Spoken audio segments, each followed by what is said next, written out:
వారు చక్కగా విద్యాభ్యాసం పూర్తయింది. ఆ తర్వాత వారికి వివాహం చేయాలి అనేటువంటి ఆలోచన దశరథ మహారాజు చేస్తూ ఉండగా విశ్వామిత్ర మహర్షి వచ్చాడు. యజ్ఞం చేస్తూ ఉన్నానయ్యా, మీ రాముని పంపించు అంటే వశిష్ఠ మహర్షి యొక్క ఆశీస్సులతో ఉపదేశంతో దశరథ మహారాజు రాముణ్ణి తోడుగా లక్ష్మణుణ్ణి పంపిస్తే మార్గంలో కాటక అనేటువంటి రాక్షసుని కూడా సంహరించాడు. దుష్ట శిక్షణకు నాంది అన్నట్లుగా శ్రీరామచంద్ర ప్రభు తర్వాత విశ్వామిత్ర మహర్షి ఎన్నో అస్త్రములన్నీ కూడా ఉపదేశించాడు రామచంద్రునికి. అలాగా ముందుకు వెళుతూ సిద్ధాశ్రమానికి వెళితే ఆ సిద్ధాశ్రమంలో యజ్ఞ సంరక్షణ గావించాడు రామచంద్రుడు. అలాగే లక్ష్మణస్వామి మారీచుణ్ణి దూరంగా యోజనములకు అవతల సముద్రంలో పడేటట్లుగా చేశాడు. సుబాహుణ్ణి అతని సైన్యాన్ని సంహరించడం జరిగింది. ఆ తరువాత అక్కడ ఉండేటువంటి మునులందరూ కూడా మనం మిథిలా నగరం వెళ్దాం, మిథిలా నగరంలో ఆ జనక మహారాజు యజ్ఞం చేస్తూ ఉన్నాడు, ఆ యజ్ఞం చూద్దాం, అక్కడ శివధనుస్సు ఉంది, ఆ శివధనుస్సును చూద్దాం అని వాళ్ళందరూ అంటే అక్కడి నుంచి బయలుదేరారు. ఆ బయలుదేరిన మార్గంలో కూడా అనేక విషయములన్నింటినీ రామచంద్ర స్వామి అడుగుతూ ఉండగా చక్కగా తెలియజేస్తూ ఉన్నాడు ఆ విశ్వామిత్ర మహర్షి. శోణానది తీరం దగ్గర అనేక విషయాలను తెలియజేయడం జరిగింది. ఆ తర్వాత గంగానది సమీపానికి కూడా రావడం జరిగింది. ఆ గంగ యొక్క గొప్పతనాన్ని గురించి, గంగ అవతరణాన్ని గురించి తెలియజేయవలసినదిగా ఆ రామచంద్ర స్వామి అడిగితే చక్కగా విశ్వామిత్ర మహర్షి ఎంతో ఓపికగా, ఎంతో సంప్రీతితో, ఇష్టంగా మరి తెలియజెప్పాడు ఆ గంగ యొక్క అవతరణ గురించి కూడా. ఇక్కడ గంగావతరణ అనేటువంటి ఈ ఘట్టము మహత్తరమైనటువంటిది. అయితే ఆ గంగ ఎవరికి జన్మించింది అంటే హిమవంతునికి జన్మించింది. పర్వతరాజైనటువంటి హిమవంతుడు ఆయనకు ఇద్దరు కుమార్తెలు, గంగ పెద్ద కుమార్తె పార్వతి ఆ తరువాత జన్మించినటువంటి ఆమె.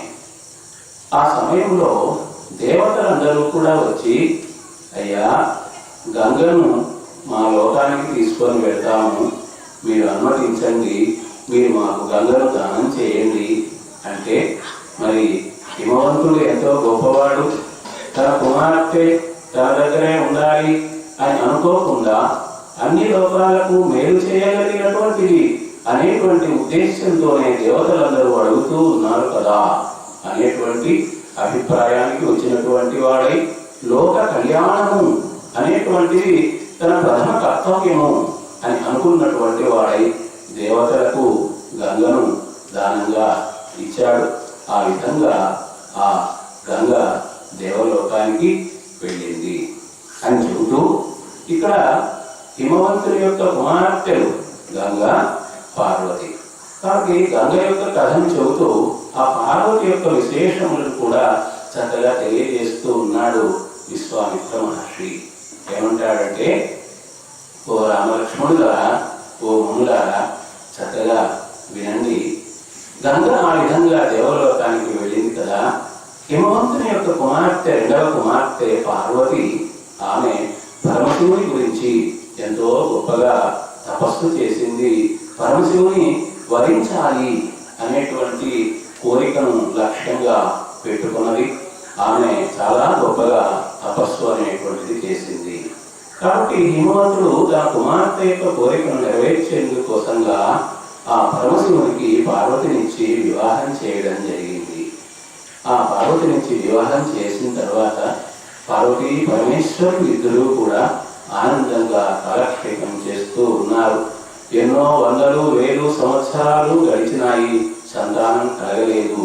అప్పుడు దేవతలు, బ్రహ్మ మొదలైనటువంటి వారందరూ కూడా ఆ పరమేశ్వరుని దగ్గరికి వెళ్ళి, అయ్యా నీవు చాలా గొప్పవాడివి, నీ యొక్క తేజస్సు ఇంకా ఎంతో గొప్పది, మరి వివాహమైన తర్వాత ఇన్ని సంవత్సరములకు నీ తేజస్సు అనేటువంటిది వెలువడినట్లయితే ఆ తేజస్సును ఎవ్వరూ కూడా భరించలేదు కదయ్యా, అందువలన పార్వతీదేవి కూడా భరించలేదు అన్నట్లుగా వాడు చెబుతూ, మీరు విడిగా ఉండండి, నీ తేజస్సును నీలోనే ఉంచుకో అని దేవతలు బ్రహ్మ మొదలైన వారందరూ కూడా పరమేశ్వరునికి చెబితే, అప్పుడు పరమేశ్వరుడు మరి అడిగినటువంటి వాళ్ళ కోరికను నెరవేర్చేటువంటి వాడు కాబట్టి, అలాగే నా యొక్క తేజస్సును నాలోనే ఉంచుకుంటాను, మేము విడిగా ఉండి తపస్సు చేస్తూ ఉంటాము అని అనడం జరిగింది.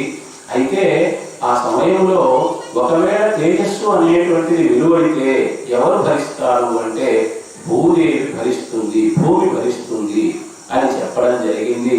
ఆ తరువాత ఆ శివుని తేజస్సు విలువడింది, ఆ తేజస్సును భూమి భరించింది. అయితే భూమి కూడా చాలా ఆ తేజస్సును భరించలేక బాధపడుతూ ఉన్నటువంటి సమయంలో దేవతలు అగ్నిదేవుని పిలిచి, ఓ అగ్నిదేవ, నీవు వాయుదేవునితో కలిసి ఆ శివ తేజస్సులో ప్రవేశించు అని చెప్పారు. అట్లాగేనని ఆ అగ్నిదేవుడు ఆ శివ తేజస్సులో వాయుదేవునితో కలిసినటువంటి వాడై అందులో ప్రవేశించాడు. కాబట్టి ఇప్పుడు శివుని తేజస్సు ఎక్కడ ఉంది అంటే అగ్నిలో ఉన్నది. ఆ విధంగా చేరిన తరువాత ఈ సందర్భంలోనే పార్వతీదేవి బాధపడింది.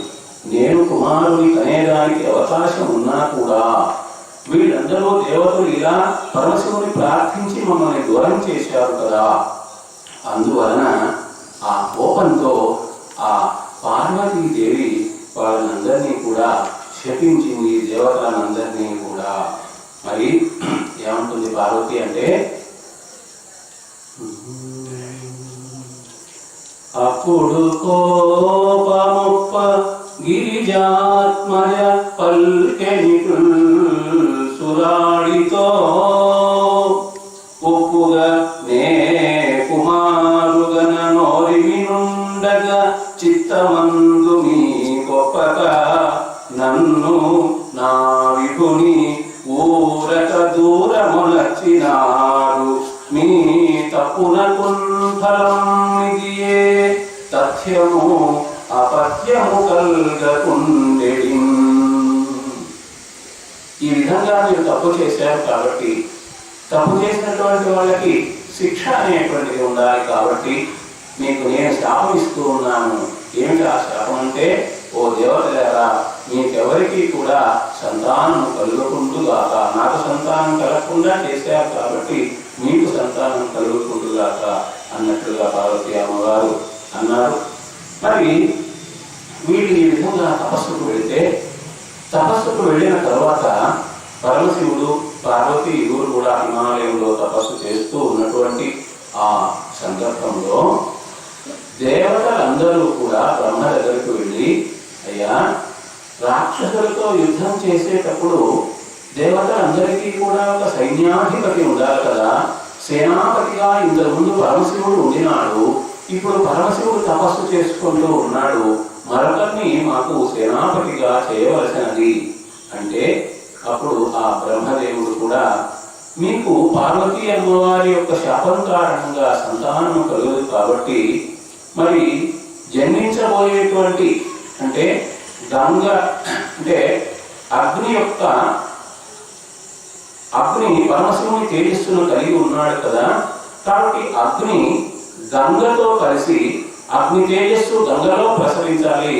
ఆ గంగ యొక్క గర్భం నందు జన్మించబోయేటువంటి వాడు కుమారస్వామి, ఆ కుమారస్వామి దేవతలకు సేనాపతిగా ఉండగలడు అని ఆ బ్రహ్మదేవుడు చెబితే, అలాగేనని గంగ తనలో ఉన్నటువంటి శివ తేజస్సును గంగకు సంక్రమింపచేస్తే ఆ గంగ కూడా ఆ తేజస్సును ఎక్కువగా భరించలేక హిమాలయం యొక్క ప్రాంతంలో విడిచిపెడితే అక్కడ రెల్లు అనేటువంటిది పెరిగి ఉంటే ఆ రెల్లు వనంలో కుమారస్వామి జన్మించాడు. రెల్లుని సంస్కృత భాషలో శర అంటారు, శరవనం. ఆ శరవనంలో పుట్టినందువలన శరవణ భవుడు అనేటువంటి ఆ పేరు కుమారస్వామికి వచ్చింది. ఆ విధంగా కుమారస్వామి జన్మించిన తరువాత కృత్తికలు 6 మంది వచ్చి ఆ పిల్లవానికి పాలు ఇవ్వడం జరిగింది. 6 ముఖాలతో పాలు త్రాగాడు, ఎంతో బలాన్ని పొందాడు. ఆయన కుమారస్వామి జననము దాని యొక్క కారణం ఏమిటంటే తారకుడు అనేటువంటి రాక్షసుడు లోకాలన్నిటినీ కూడా పీడిస్తూ ఉంటే మరి పరమశివుని యొక్క అంశతో జన్మించేటువంటి వాడు తారకుని సంహరిస్తాడు అని చెప్పి ఉన్నారు. కాబట్టి ఆ కుమారస్వామి తారకాసుర సంహారం అనేటువంటిది చేశాడు.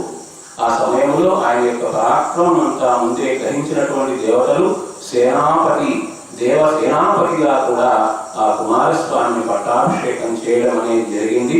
కాబట్టి ఆ రామాయణంలో ఉన్నటువంటి కుమారస్వామి అవతారం అనేటువంటి ఘట్టాన్ని ఇప్పుడు మనం తెలుసుకున్నాము. ఈరోజు పండుగ కూడా నాగుల చవితి పండుగ. ఈరోజు ఎక్కువగా ఆరాధిస్తాం మనం సుబ్రహ్మణ్య స్వామి.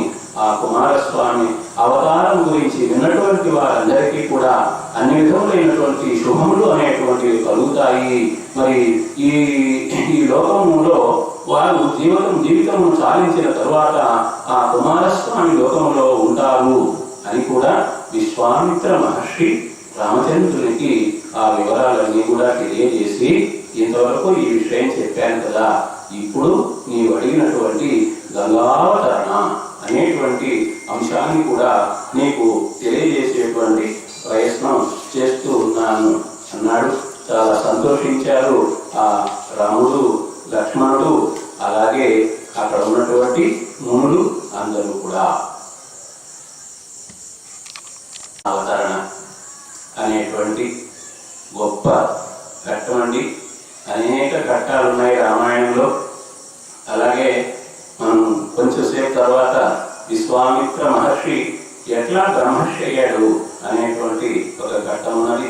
దానికంటే ముందు అహల్య శాప విమోచనము అనేటువంటి ఘట్టం ఉన్నది.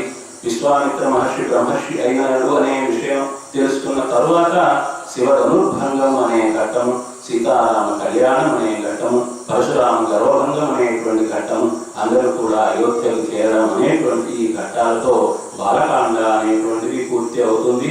మరి అన్ని విషయాలు వివరించే సమయం ఎక్కువ లేదు కాబట్టి సంగ్రహంగా సంక్షిప్తంగా ఆ విషయాల్ని మనం తెలుసుకునేటువంటి ప్రయత్నం చేద్దాం.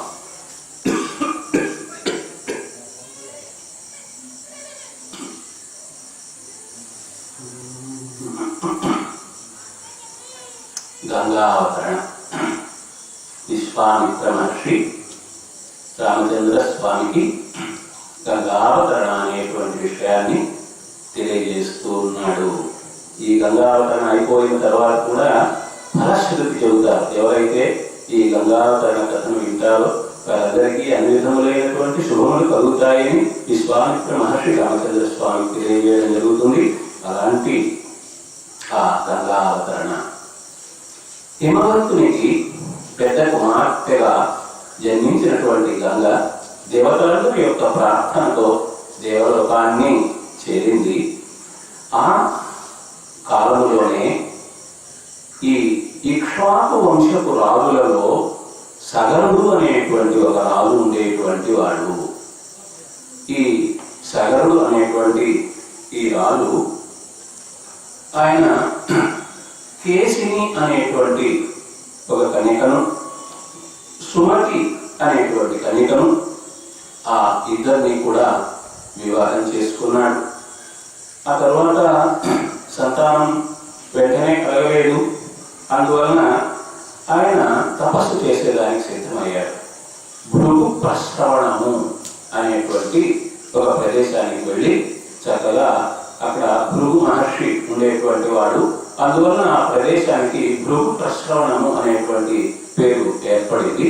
అక్కడికి వెళ్ళి చక్కగా తపస్సు చేస్తూ ఉంటే అప్పుడు ఆ భృగు మహర్షి ప్రత్యక్షమైనటువంటి వాడి, అయ్యా ఓ సగరుడా, ఆయన చక్కగా పరిపాలన చేసేవాడు, చాలా గొప్ప పరిపాలన చేసేటువంటి షట్చక్రవర్తులు అంటాం మనం. ఆ షట్చక్రవర్తులలో సగరుడు అనేటువంటి చక్రవర్తి అన్నమాట.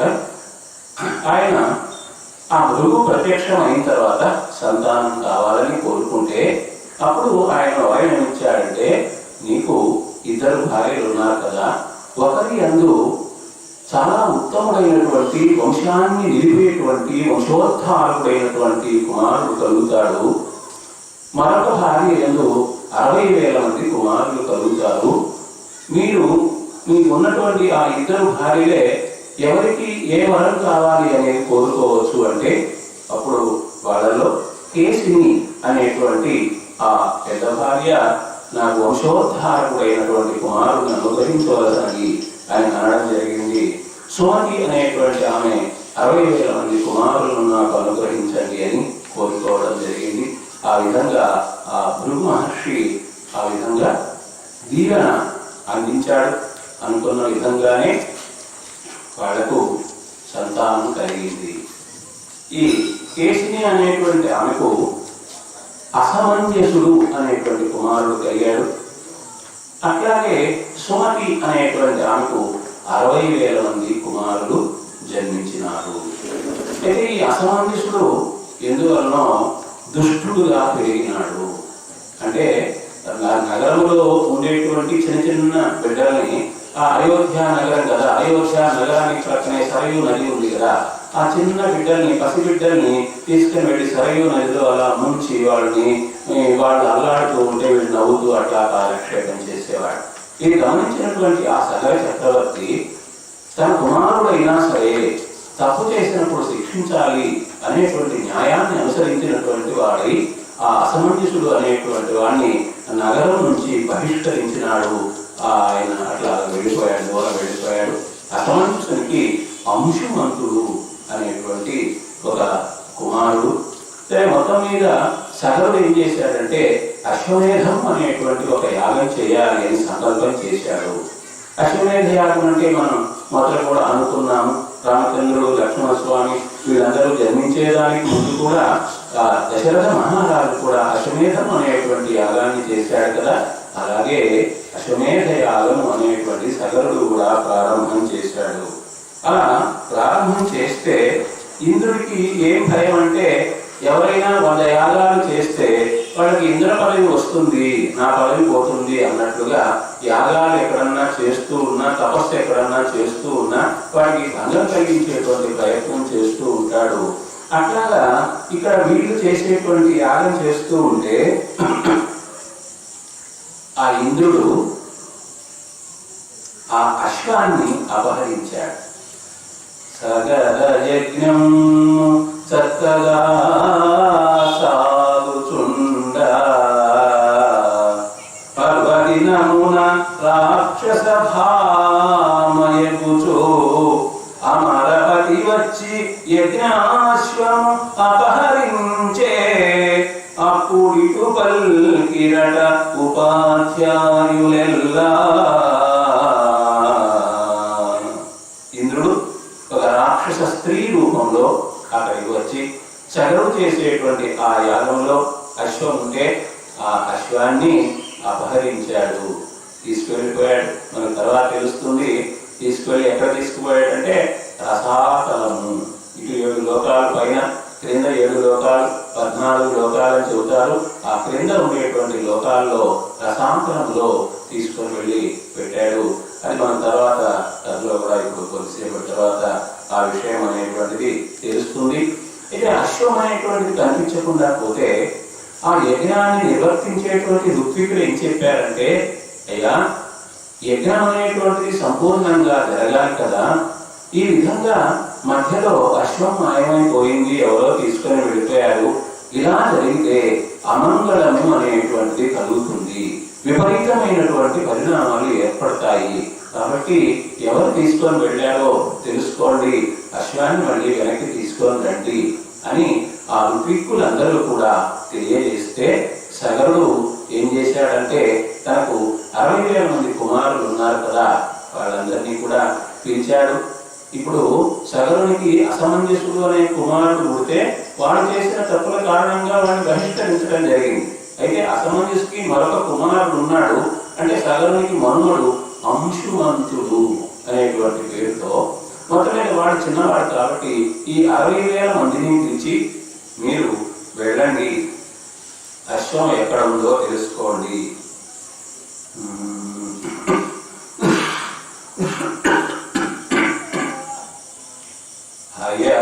దొంగిలించి చరునట్టి కరున్ కనజాల. ఎవడో అశ్వాన్ని అపహరించాడు. ఆ అశ్వాన్ని అపహరించిన వాడు ఎవడో వాడు కనపడటం లేదు. వాని నిశ్చయముగా అంతటన్ వెదకి చంపుడు. వాడిని చంపివేయండి మీరు. కనపడకున్న వాని కైరయమున అందరు ధరముత్రవుడు. అంతా వెతకండి. ఎక్కడా కనపడకపోతే భూమి లోపల దాక్కొని ఉంటాడేమో అని భూమిని త్రవ్వండి. గుర్రము పట్టి చెందు నిర్భయముగా నేను ఋత్వికులు పౌత్రుడు ఉందుము యజ్ఞ రక్షణం. మీరు ఆ పని మీద ఉండండి.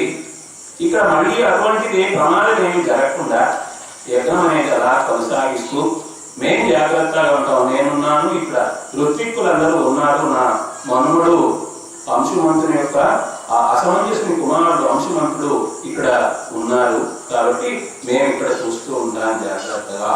అంటే ఆ 60,000 మంది కూడా చక్కగా అలాగే నిజమే కదా, యజ్ఞం అనేటువంటిది నిర్విఘ్నంగా జరగాలి కదా అని మరి వాళ్ళు భూమి అంతా కూడా వెతికారు. ఎక్కడా కనపడలేదు. ఒక్కొక్కరు ఒక్కొక్క యోజన అన్నట్లుగా వెతికారు. ఎక్కడా కనిపించలేదు. అందువలన ఆ సగరు చెప్పినట్లుగా భూమిని త్రవ్వారు. భూమిని త్రవ్వి ఎంత వెతికినా ఎక్కడా కనపడలేదు. అందువలన తండ్రి దగ్గరికి తిరిగి వచ్చి, ఓ సగర మహారాజా, ఓ తండ్రి, నీవు చెప్పిన పని చేశాము, అశ్వం కోసం వెతికాము, అశ్వం ఎక్కడా కూడా కనిపించలేదు అంటే సగరుడు కోపగించుకొని, ఇంకొకసారి మళ్ళీ వెళ్ళండి, తప్పకుండా ఆ అశ్వమును అపహరించిన దొంగను చంపండి, అశ్వాన్ని తీసుకొని రండి, కనపడకపోతే మళ్ళీ ఇంకా భూమిని తవ్వండి అని చెబితే ఇక చేసేది లేక వాళ్ళందరూ కూడా 60,000 మంది కూడా మరొకసారి అశ్వం కోసంగా వెతికేదానికి బయలుదేరారు. మరి భూమిని తవ్వారు. మళ్ళీ ఆ భూమి లోపల అలా వెతుకుతూ ఉన్నారు. మొత్తం మీద భూమిని 8 ఏనుగులు అష్టదిగ్గజములు అంటారు. 8 ఏనుగులు మోస్తూ ఉంటాయని కూడా మన పురాణాల్లో ఉంది. ఆ ఏనుగులు కూడా కనిపించాయి వాళ్ళకి. భూమిని మోసేటువంటి ఏనుగులు కూడా. తూర్పు దిక్కులో విరూపాక్షము అనేటువంటి దిగ్గజము, అట్లాగే దక్షిణ దిక్కులో మహాపద్మము అనేటువంటి దిగ్గజము, పడమటి దిక్కులో సౌమనసము అనేటువంటి దిగ్గజము, ఉత్తర దిక్కులో భద్రము అనేటువంటి దిగ్గజము కనిపిస్తే వాటి దగ్గరికి వెళ్ళి వాటికి కూడా ప్రదక్షిణం చేసి, ఈ విధంగా మేము అశ్వాన్ని వెతుకుతూ వచ్చాము, ఎక్కడా కనిపించలేదు అని అడుగుతూ అక్కడి నుంచి ఈశాన్య దిక్కుకు వెళ్ళారు. ఈశాన్య దిక్కుకు వెళితే అక్కడ కపిల వాసుదేవ మహర్షి కనిపించాడు.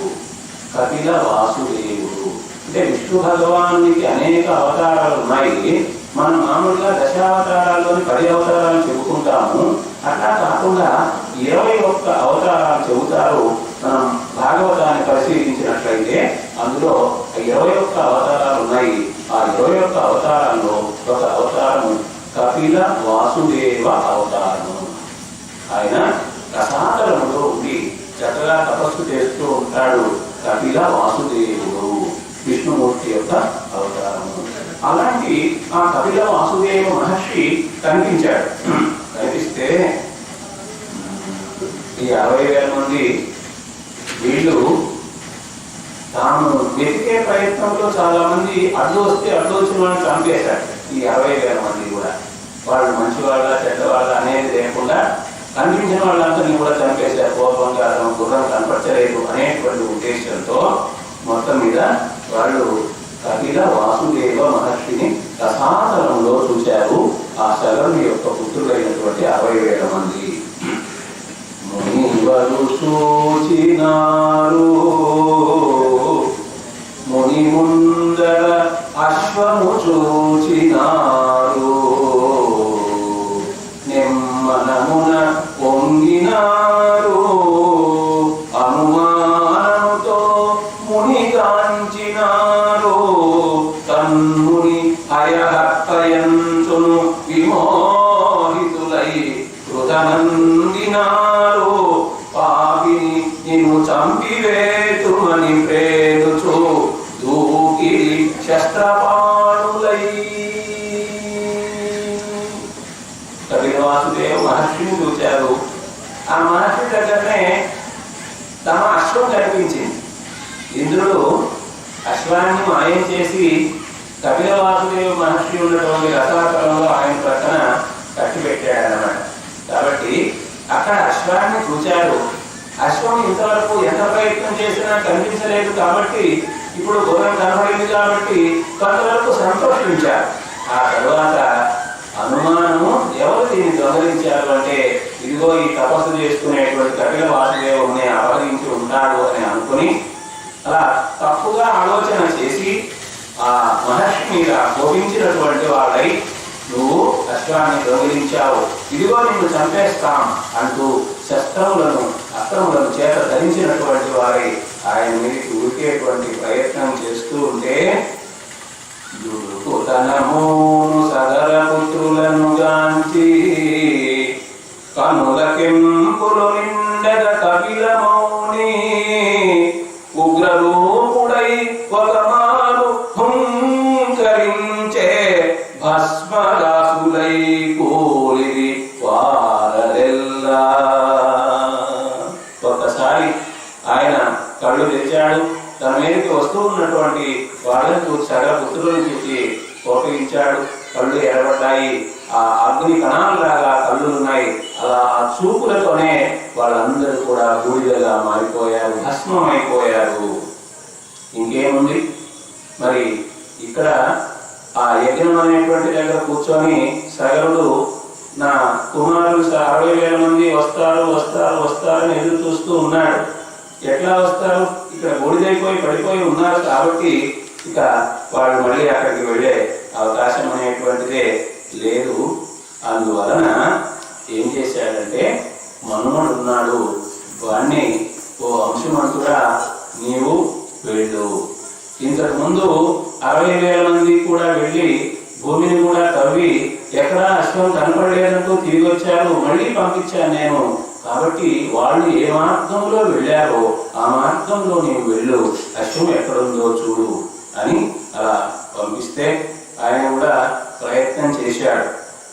పితరులు త్రవ్వినట్టి పృథివింగని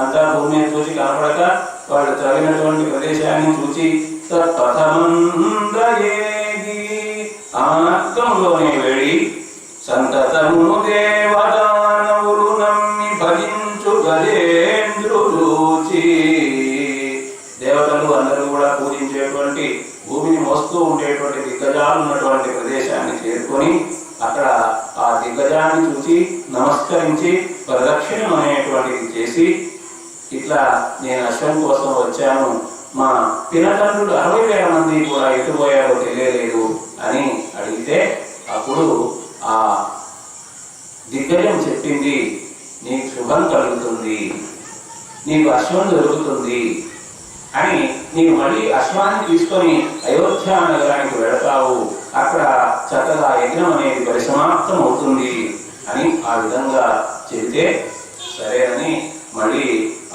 వీళ్ళు వెళ్ళినటువంటి మార్గంలోనే వెళుతూ ఉంటే కొంత దూరం వెళ్ళిన తర్వాత అక్కడ ఏ ప్రదేశంలో అయితే 60,000 మంది కూడా బూడిదగా పడి ఉన్నారో ఆ ప్రదేశాన్ని చేరుకున్నాడు. అక్కడ ఈయనకు బంధువు మేనమామ అవుతాడు గరుత్మంతుడు. ఆ గరుత్మంతుడు కూడా ఆ సమీపంలో కనిపించాడనమాట. ఇతరుల జాడలేక పరివేదనందుచు 60,000 మంది పినతండ్రులు కనిపించలేదు అని వేదన పడుతూ భస్మరాసులం పితరులుగా నెరింగి, అక్కడ పువ్వులు ఉన్నాయి, 60,000 పువ్వులు ఉన్నాయి. ఆ పువ్వులు చూచి వీళ్ళందరూ కూడా నా పినతండ్రులని గుర్తించి యజ్ఞహయముగాంచే, అక్కడ చూస్తే తమ యొక్క అశ్వమేధ యాగంలో ఉంచినటువంటి అశ్వం కూడా కనిపించింది. మరి ఇప్పుడు ఏమనుకున్నాడు, ఓహో వీళ్ళందరూ భస్మం అయ్యారు కదా, వీళ్ళకి తర్పణము అనేటువంటిది ఇవ్వాలి కదా నీళ్లతో, మరి తర్పణం ఇస్తే వీళ్ళకు ఉత్తమ లోకాలు కలుగుతాయి కదా. మరి నీళ్ళు ఎక్కడన్నా ఇక్కడ ఉంటే వీళ్ళకి తర్పణం ఇద్దామని వెతుకుతూ ఉంటే గరుత్మంతుడు కనిపించి, ఆయన నీవు వెతుకుతూ ఉన్నావా నీళ్ల కోసము? వీళ్ళు దుష్టులు కాబట్టి ఇక్కడ కపిల వాసుదేవ మహర్షి ఉంటే ఆయన మీదకి అకారణంగా ఆయన ఏ తప్పు చేయనటువంటి వాడు ఆయన్ని దొంగ అని నిందించినటువంటి వారు యుద్ధానికి వెళ్ళారు, చంపేదానికి వెళ్ళారు. కాబట్టి అటువంటి దుష్టులు ఉత్తమ లోకాలకు వెళ్ళాలి అంటే తప్పనిసరిగా పవిత్రమైనటువంటి గంగ కావాలి. అలా పవిత్రమైన గంగ తీసుకొని వస్తే ఆ గంగతో తర్పణం ఇచ్చినట్లయితే అప్పుడు మాత్రమే వీళ్ళకు ఉత్తమ లోకాలు అనేటువంటివి కలుగుతాయి అని ఆ విధంగా గరుత్మంతుడు చెబుతూ ఉంటే, అట్లాగానా అని వెంటనే ఆ అంశుమంతుడు అక్కడ ఉన్నటువంటి ఆ అశ్వాన్ని తీసుకొని నేరుగా తన అయోధ్య నగరానికి చేరుకున్నాడు. ఆ తర్వాత అశ్వం దొరికింది కాబట్టి చక్కగా యజ్ఞం అనేటువంటిది పూర్తి చేశారు. పూర్తి చేసి అప్పుడు సగరునికి చెబుతాడు, ఆ మనుమడైనటువంటి అంశుమంతుడు ఏమని చెబుతాడు, 60,000 మంది కూడా అక్కడ బూడిదై పడి ఉన్నారు. వాళ్ళు ఉత్తమ లోకానికి వెళ్ళాలి అంటే గంగాజలము అనేటువంటిది అవసరము అని చెబితే, అయితే గంగ ఎక్కడ ఉంది? ఆకాశంలో దేవలోకంలో ఉంది. మరి దేవలోకంలో ఉండేటువంటి గంగ ఏ విధంగా రసనాతలానికి చేరుతుంది అని తెలియక సరే ప్రయత్నం చేద్దామని అనుకుంటూ ఉన్నారు. అలాగా ఆ సగరుడు కొంతకాలానికి మరణించాడు. సగరుడు మరణించిన తర్వాత సగరు యొక్క మనుమడు అంశుమంతుడి కుమారుడు దిలీపుడు. ఇట్లా దిలీపుని యొక్క కుమారుడు భగీరథుడు. కాబట్టి ఆ వరుసలో సగరుడు మరణించాడు. తర్వాత సగరుని మనోడైనటువంటి ఆ అంశుమంతుడు మరణించాడు.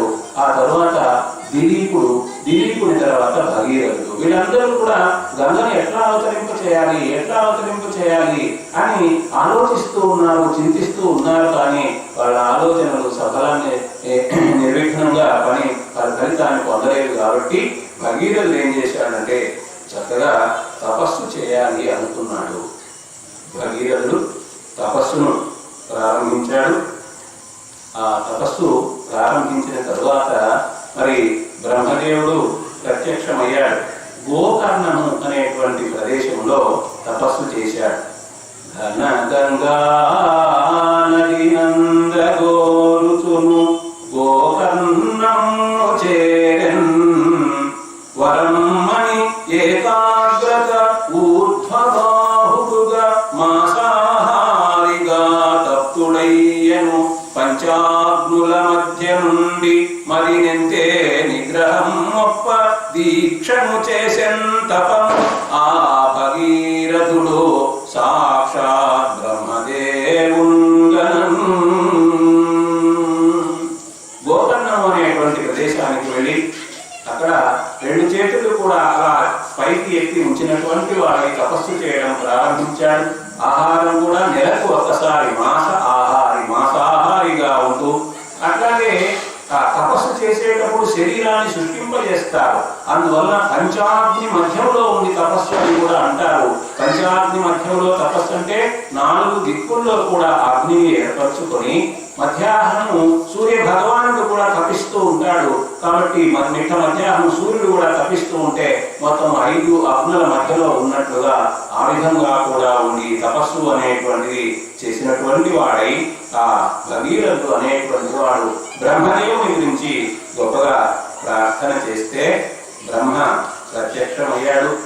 ఆ ప్రత్యక్షమైనప్పుడు గంగ అవతరింప చేయాలి, అట్లాగే నాకు సంతానం కూడా వంశోద్ధారమైనటువంటి సంతానం కూడా కావాలి అని ప్రార్థన చేస్తే తథాస్తు అన్నాడు ఆ బ్రహ్మదేవుడు.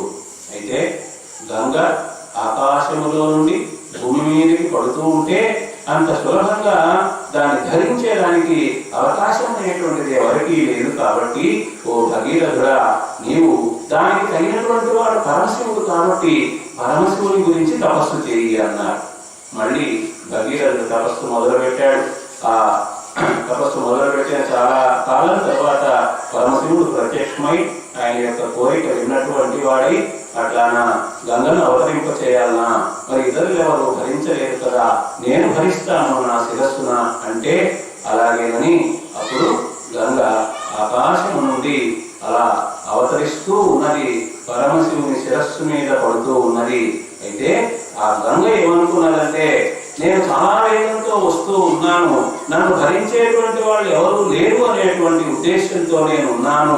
ఈ మాట బ్రహ్మదేవుడు కూడా చెప్పాడు కదా, ఈ పరమశివుడు ఉన్నాడు ఇక్కడ, ఈ పరమశివుని కూడా నా వేగంతో రసాతలములకు తీసుకుని వెళ్ళిపోతాను అని గర్వించింది. మరి ఎప్పుడైనా గర్వించినటువంటి వాళ్ళకి గర్వభంగం అనేటువంటిది కలుగుతుంది. కాబట్టి పరమశివుడు ఏం చేశాడంటే తన శిరస్సున ఉన్నటువంటి జడలన్నిటినీ కూడా ఒక సమూహంగా నిలిపాడు.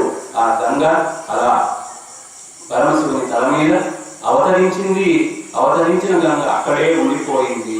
ఆ జటల మధ్యలో అలా తిరుగుతూ ఎంతో కాలం అక్కడే ఉండిపోయింది.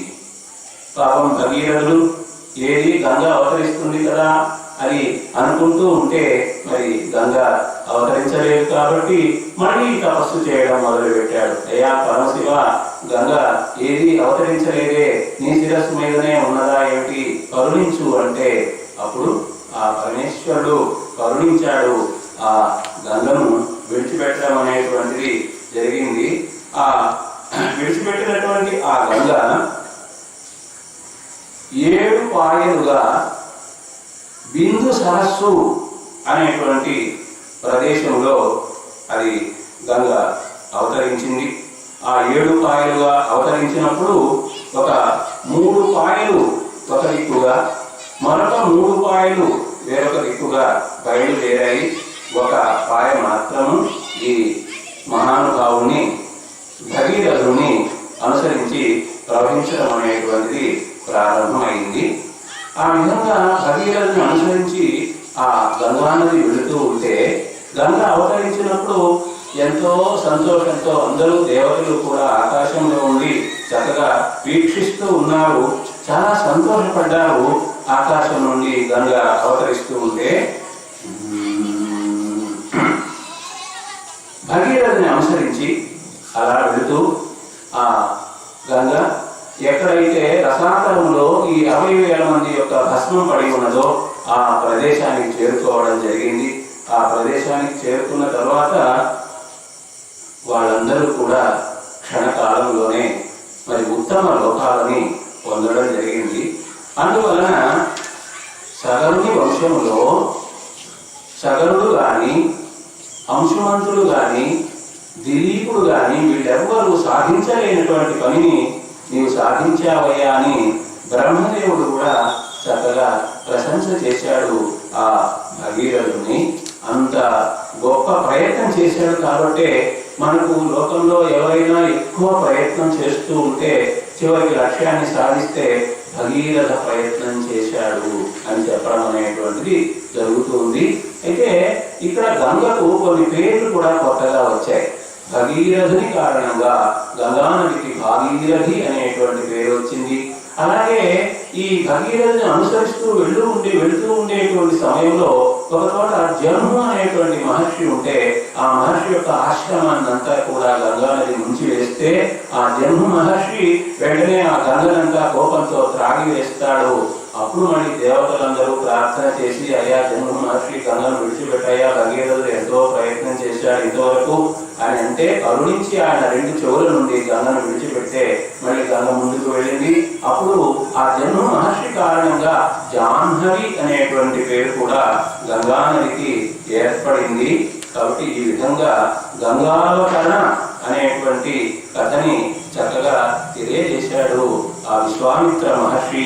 ఎవరైతే ఈ గంగావతరణ కథ అనేటువంటి దాన్ని వింటారో వాళ్ళందరికీ కూడా అన్ని విధములైనటువంటి శుభములు కలుగుతాయి అని ఆ విశ్వామిత్ర మహర్షి తెలియజేశాడు రామునికి, లక్ష్మణునికి, ఇంకా ఉన్నటువంటి మిగిలినటువంటి మహర్షులందరికీ కూడా. అలా ముందుకి బయలుదేరుతూ ఉన్నాడు. వీళ్ళందరూ కూడా ప్రయాణం ఎక్కడికి అంటే మిథిలా నగరానికి. మిథిలా నగరంలో జనక మహారాజు యజ్ఞం చేస్తూ ఉన్నాడు.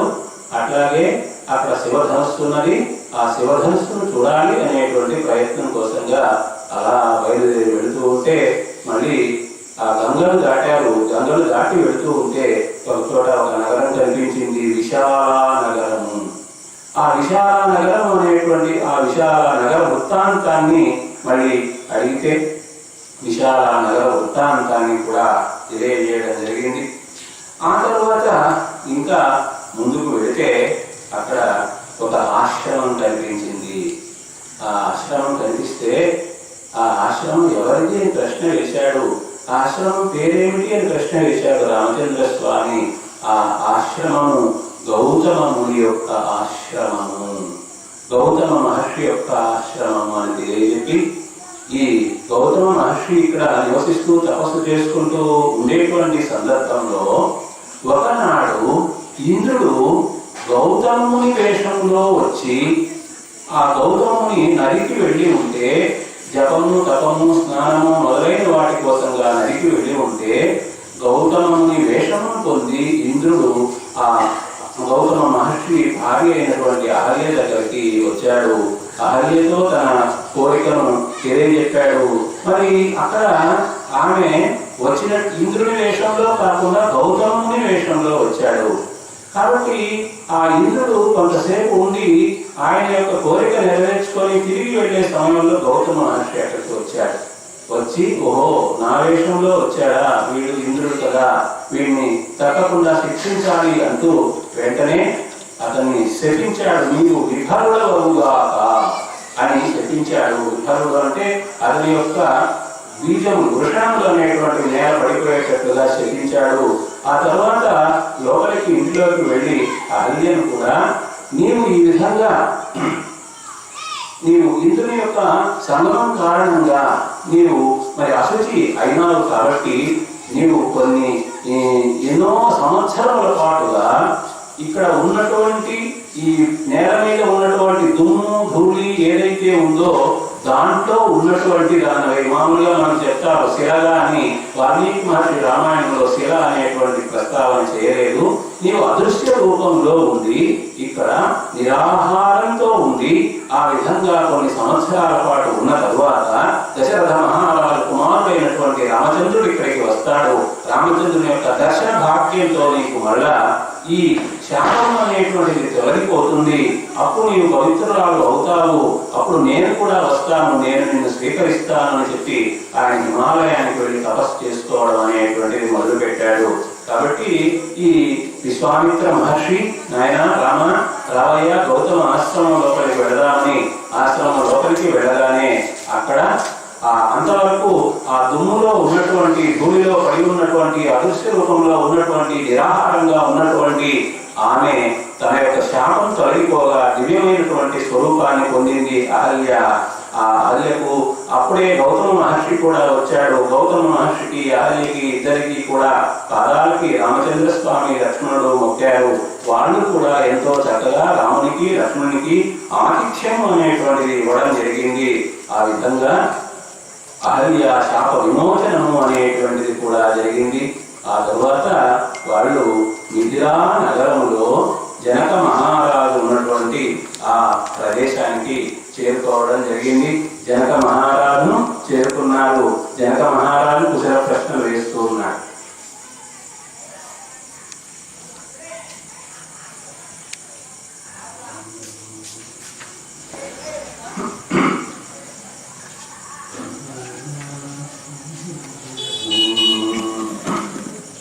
ఏమంటున్నాడంటే,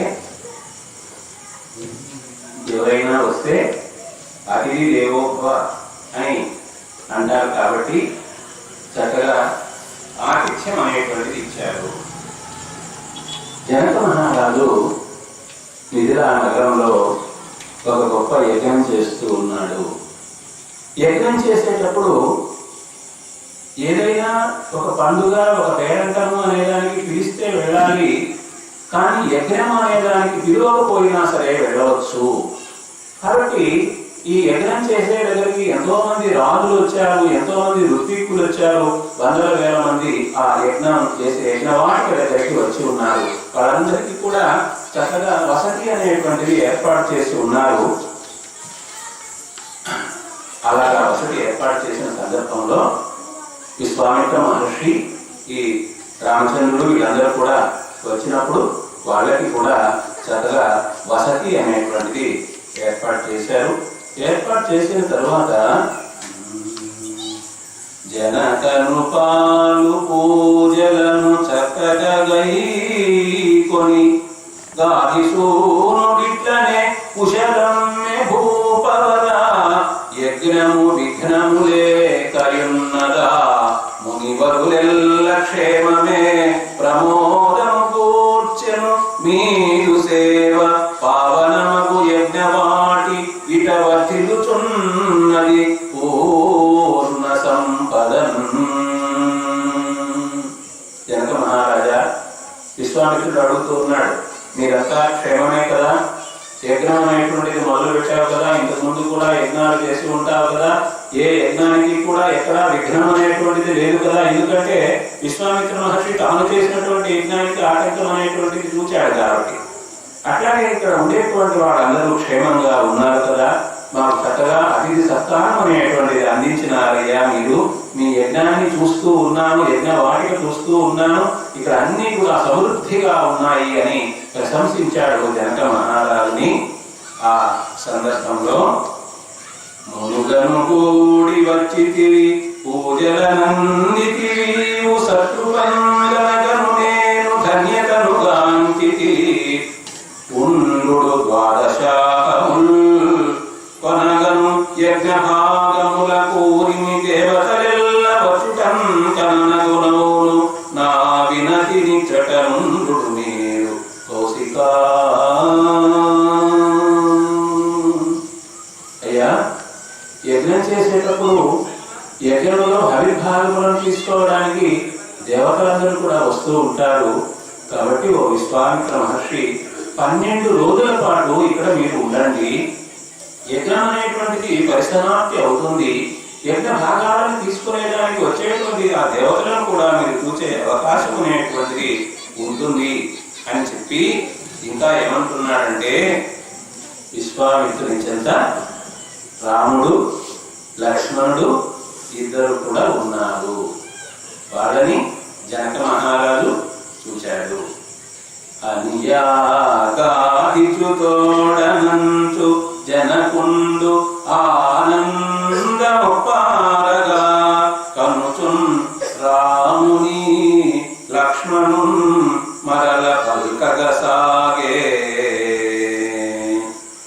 అనగా ఈ సుకుమారులిద్దరు విశాలాక్షుల్ ధనుర్ధారులున్ ఘనసింహముల గోరు విక్రమవరుల్ కాంచన్ మహావీరులు.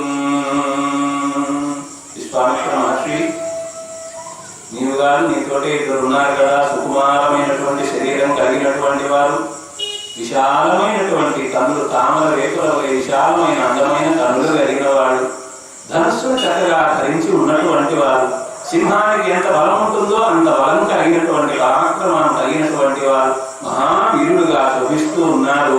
వీళ్ళెవరయ్యా? వీళ్ళని చూస్తూ ఉంటే చాలా ఆశ్చర్యం కలుగుతూ ఉంది, ఆనందం కలుగుతూ ఉంది. ఇంకా వీళ్ళు ఎట్లా ఉన్నారంటే, దేవ సమానులు అశ్వినుల తీరుగా రూపముగన్న వారలు ఈ యౌవనవంతులు ఆత్రితశులాదట నేలకు చేరినంచు సంభావన చేతు వీరిగని పాత్రులు తేజముతోడ నితరంగావగనున్న సూర్య శశి కల్పులు వీరిని గూర్చి తెలుపుడి. ఇద్దరు ఎట్లా ఉన్నారంటే దేవ సమానులు, దేవతలతో సమానంగా ఉన్నారు. అశ్విని దేవతలు అని జంటగా ఇద్దరు ఉంటారు, దేవ వైద్యులు అంటారు. అశ్విని దేవతల వలె అందమైన రూపాన్ని కలిగి ఉన్నారు, యౌవనంతో ప్రకాశిస్తూ ఉన్నారు. దేవలోకం నుండి దేవతలు దివి నుంచి భూమికి అవతరించినారా అన్నట్లున్నారు. వీళ్ళిద్దరూ కూడా ఎంతో గొప్ప తేజస్సుతో ప్రకాశిస్తూ ఉన్నారు. సూర్యుడు చంద్రుడు అన్నట్లుగా తేజస్సుతో ప్రకాశిస్తూ ఉన్నారు వీళ్ళు. వీళ్ళని గురించి తెలియజేయవయ్యా అని జనక మహారాజు అడుగుతూ ఉన్నాడు విశ్వామిత్ర మహర్షిని. దోర్బలును ఖడ్గతూణీ రథాలు కాకపక్షధరులు ఘనులు వీరలు ఏ మహాత్ముసుతులో ఎరుగంగయపుడి అనగగాదిజుండుననియనిటులా.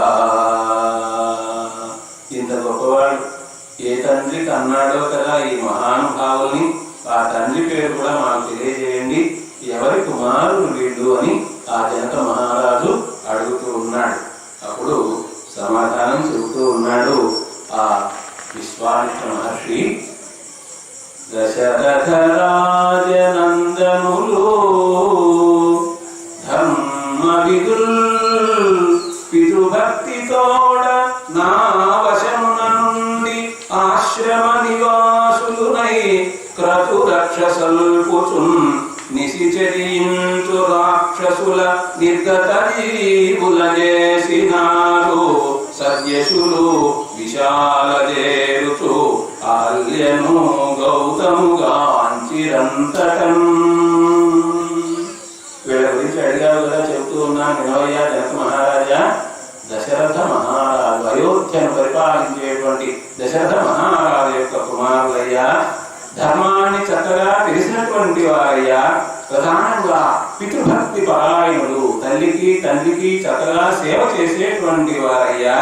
వీళ్ళు నా యజ్ఞానికి ఆటంకం అయితే వీళ్ళని నేను తీసుకొస్తున్నాను. దశరథ మహారాజు పంపగా వచ్చిన తర్వాత సిద్ధాశ్రమంలో నేను చేసేటువంటి యజ్ఞానికి ఆటంకంగా ఉన్నటువంటి మారీచుడు సుబాహుడు అనేటువంటి రాక్షసులను సంహరించారు. మారీచుడిని దూరంగా పంపించాడు, సుబాహుని సంహరించాడు. ఆ మొత్తం మీద నా యజ్ఞ సంరక్షణ అనేటువంటిది చేసినారు వీళ్ళు. కాబట్టి అంత మాత్రమే కాదు, ఇక్కడికి సమీపంలో విశాల నగరం ఉన్నది. ఆ విశాల నగర ప్రాంతంలో గౌతముని ఆశ్రమం ఉన్నది. ఆ గౌతముని ఆశ్రమంలో అహల్య అంతకు ముందు ఒంటరిగా ఉండేది. ఇప్పుడు రామచంద్ర స్వామి వచ్చిన తర్వాత అహల్య యొక్క శాపం కూడా తొలగిపోగా గౌతమ మహర్షి కూడా వచ్చాడు. కాబట్టి గౌతమ మునిని అహల్యను ఇద్దరిని కూడా కలిపినటువంటి మహానుభావుడు ఈ రామచంద్రుడు అని చెబుతూ, అయితే ఇక్కడికి ఎందుకు వచ్చారు ఆ విషయం చెబుతున్నాడు. అచ్చట నుండి వీరలు మహత్తర యజ్ఞము చూడగోరుచున్ మెచ్చుచు వచ్చి ఈ మిథిల పుణ్యతమంబనియంచు బల్క ఆ సచ్చరితుండు గాడిదుడు సంతసమందెనురాదు తోడుగా వచ్చిన గౌతమాత్మయుడు పల్కెను కౌశికుడు చీటులను. జనక మహారాజు దగ్గర పురోహితుడుగా శతానందుడు అనేటువంటి ఆయన ఉన్నాడు. పురోహితులు రాళ్ళు వెళుతూ ఉంటే రాళ్ళతో పాటు పురోహితులు కూడా వస్తూ ఉంటారు. కాబట్టి విశ్వామిత్ర మహర్షి ఆ యజ్ఞవాటిక దగ్గరికి వచ్చినప్పుడు జనక మహారాజుతో పాటు శతానందుడు అనేటువంటి ఆయన కూడా పురోహితుడు కూడా వచ్చాడు. ఎవరు ఈ శతానందుడు అంటే గౌతమ మహర్షి అహల్య యొక్క కుమారుడు. కాబట్టి ఆయన కూడా వచ్చి వీడు చెబుతూ ఉన్నారు, గౌతమ మహర్షి అహల్య కలుసుకున్నారు అని చెబుతూ ఉంటే పరమానందమును పొందాడు. పరమానందం పొంది ఆహా ఎంతటి శుభవార్త చెప్పారు, మా తండ్రి గారు హిమాలయాలకు వెళ్ళిపోయినటువంటి తండ్రి గారు వచ్చారన్నమాట, మరి మా తల్లి గారిని కలుసుకున్నారన్నమాట అని చాలా సంతోషపడుతూ ఆ రాముణ్ణి చూచి, అయ్యా రామచంద్ర, నువ్వు చాలా ధన్యుడివి, నీవు చాలా గొప్పవాడివయ్యా, నీకంటే మరొకరు ధన్యాత్ముడు లేరు. కారణం ఏమిటి అంటే ఇదిగో ఈ విశ్వామిత్ర మహర్షి, మహర్షి అంటున్నాం బ్రహ్మర్షి, విశ్వామిత్ర బ్రహ్మర్షికి నీవు శిష్యుడవయ్యావు. విశ్వామిత్ర మహర్షి నిన్ను రక్షిస్తూ ఉన్నాడు కదా. శతానందుడు అడిగాడు, నా తల్లి తండ్రి కలుసుకున్నారా? చాలా సంతోషము. అయితే ఓ రామచంద్ర, నీవు చాలా గొప్పవాడివి, చాలా ధన్యుడివి, నీ జన్మ యథార్థమైనట్లయ్యా. ఎందుకు అంటే ఇదిగో ఈ విశ్వామిత్ర మహర్షికి నీవు శిష్యుడవైనావు కదా.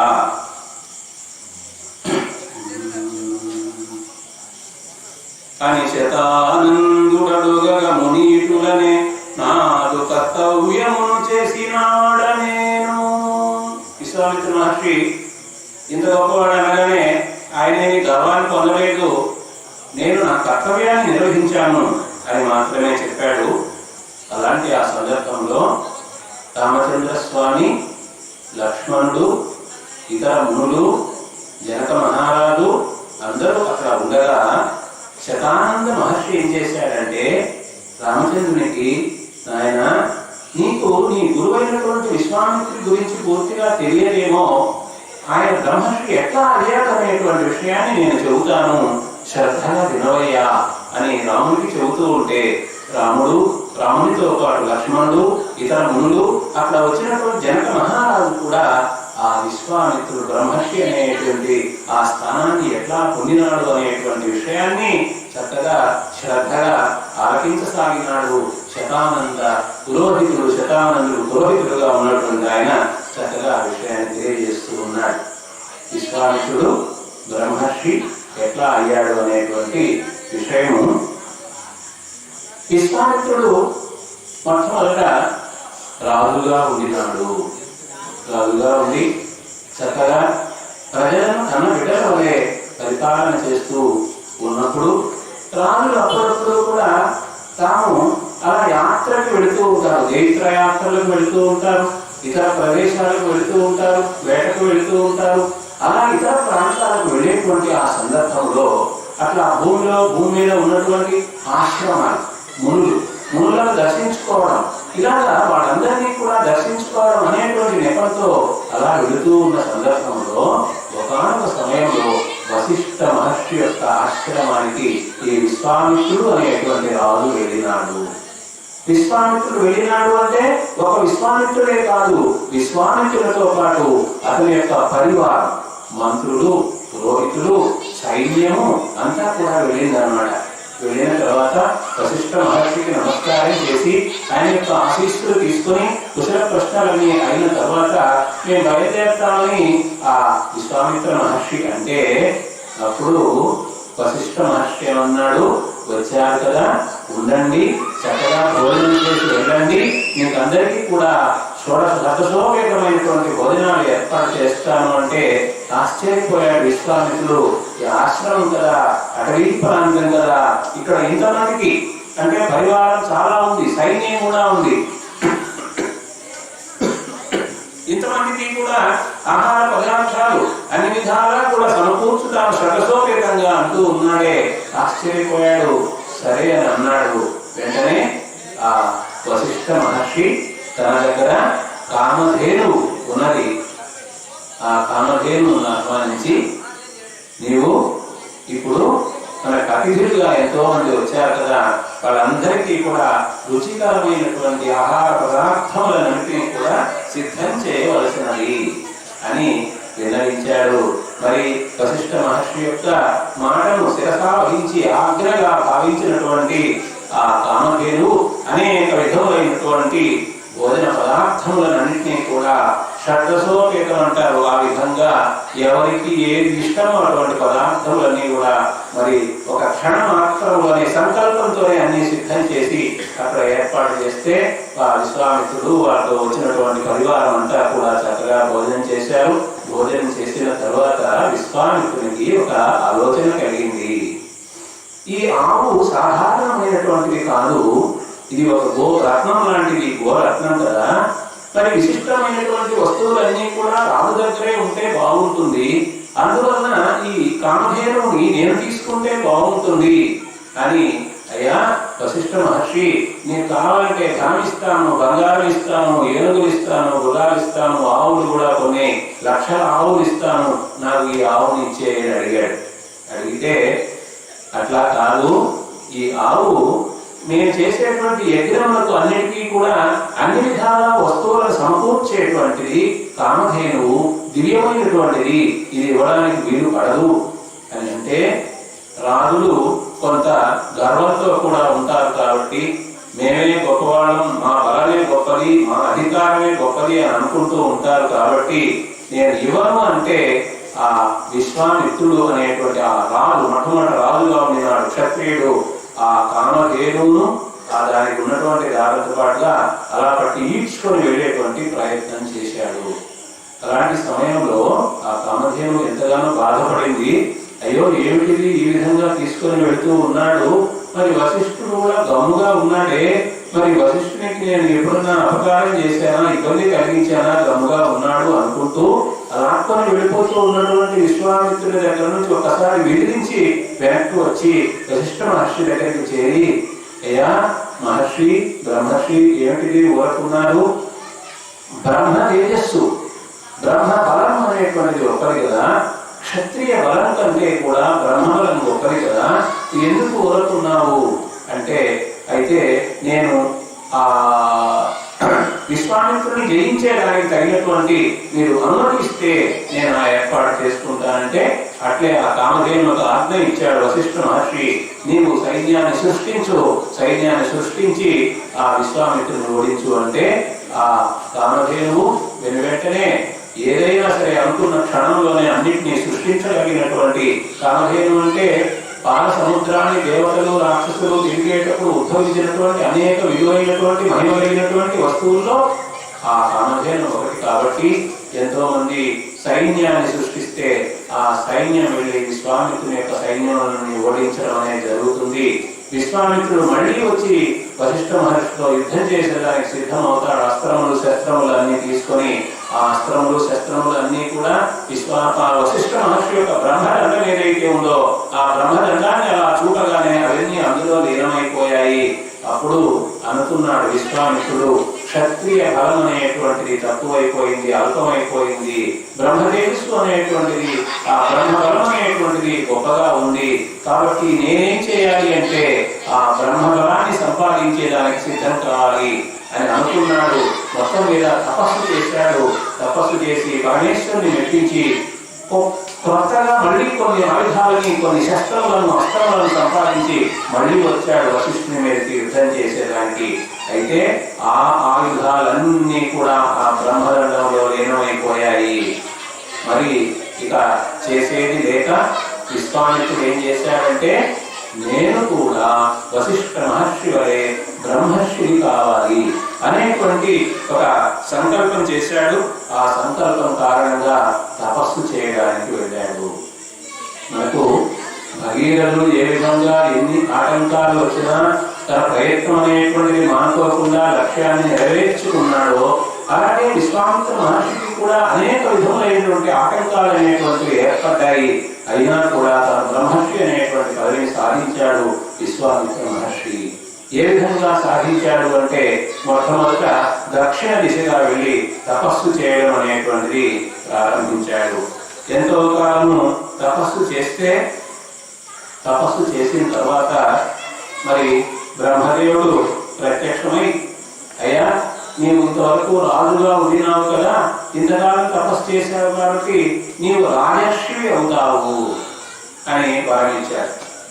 నేను బ్రహ్మర్షిని కావాలనుకుంటే రాజర్షి అని వర్ణించేదే ఇదేంటి అని మళ్ళీ తపస్సు చేయడం ప్రారంభం చేశాడు. మళ్ళీ తపస్సు చేస్తే ఆ తపస్సునకు కొన్ని ఆటంకములు అనేటువంటివి ఏర్పడ్డాయి. ఏమిటి ఆ ఆటంకములు అంటే, త్రిశంకుడు అనేటువంటి రాజు, ఇక్ష్వాకు వంశపు రాజే ఆయన ఏం చేశాడు అంటే, నేను శరీరంతోటే స్వర్గానికి వెళ్ళాలి అనే ఒక కోరిక కలిగింది ఆయనకి. అందువలన శరీరంతో స్వర్గానికి వెళ్ళాలి, నన్ను పంపించండి అని వశిష్ఠ మహర్షి దగ్గరికి వచ్చి అడిగాడు. అట్లా వెళ్ళడానికి వీలు లేదు, శరీరంతో స్వర్గానికి వెళ్ళడం అనేటువంటిది తగినటువంటిది కాదు అని చెప్పడం జరిగింది. అందువలన విశ్వామిత్రుడు ఆ వశిష్ఠ మహర్షి ఆ త్రిశంకు అనేటువంటి రాజు వశిష్ఠుని అడిగితే, వశిష్ఠుడు శరీరంతో పాటుగా స్వర్గానికి వెళ్ళే అవకాశం లేదు అని చెప్పడం జరిగింది. మరి ఏం చేస్తాడంటే, ఈ వశిష్ఠ మహర్షి యొక్క కుమారుడు ఉంటే ఆ కుమారుడు దగ్గరికి వెళ్తాడు త్రిశంకు.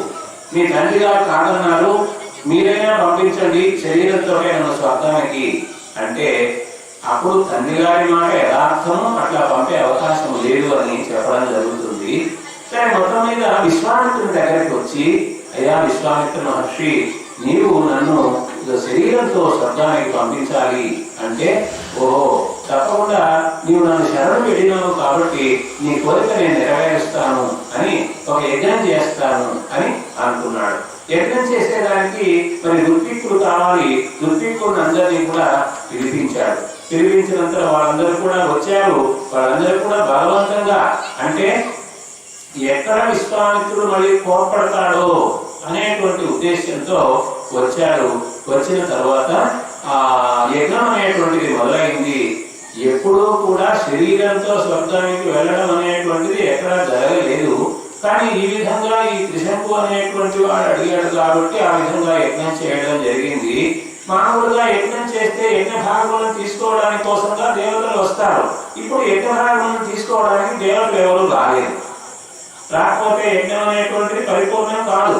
కాబట్టి ఇప్పుడు ఈయన ఏం చేశాడంటే విశ్వామిత్రుడు, నేనే నా తపఫలం కారణంగా నిన్ను స్వర్గానికి పంపిస్తాను అంటూ ఇదిగో వెళ్ళు అని తన యొక్క తపఫలాన్ని ధారపోస్తే అప్పుడు ఆయన అలాగా స్వర్గలోకానికి వెళితే దేవేంద్రుడు నీవు రావడానికి వీల్లేదని అక్కడి నుంచి దోషిస్తాడు. దోషేస్తే తలకిందులుగా మళ్ళీ క్రిందకు పడుతూ, అయ్యా విశ్వామిత్ర ఏమిటి ఇట్లా జరిగింది, నేను పడిపోతూ ఉన్నానంటే తన తపఫలంతో విశ్వామిత్రుడు అక్కడే నీవు ఆగు, అక్కడే ఒక స్వర్గాన్ని నేను నిర్మిస్తాను అంటూ అక్కడే ఒక స్వర్గాన్ని కొత్తగా ఇంద్రుడిని అట్లా నిర్మించేదానికి ప్రయత్నం చేయడం జరిగింది. కాబట్టి ఇదంతా ఏమిటి అంటే విశ్వామిత్రుడు తాను చేసేటువంటి తపస్సు యొక్క ఫలితం క్రమంగా తగ్గిపోవాలి అనేటువంటి ఉద్దేశంతో ఏర్పడినటువంటి ఆటంకం ఇది.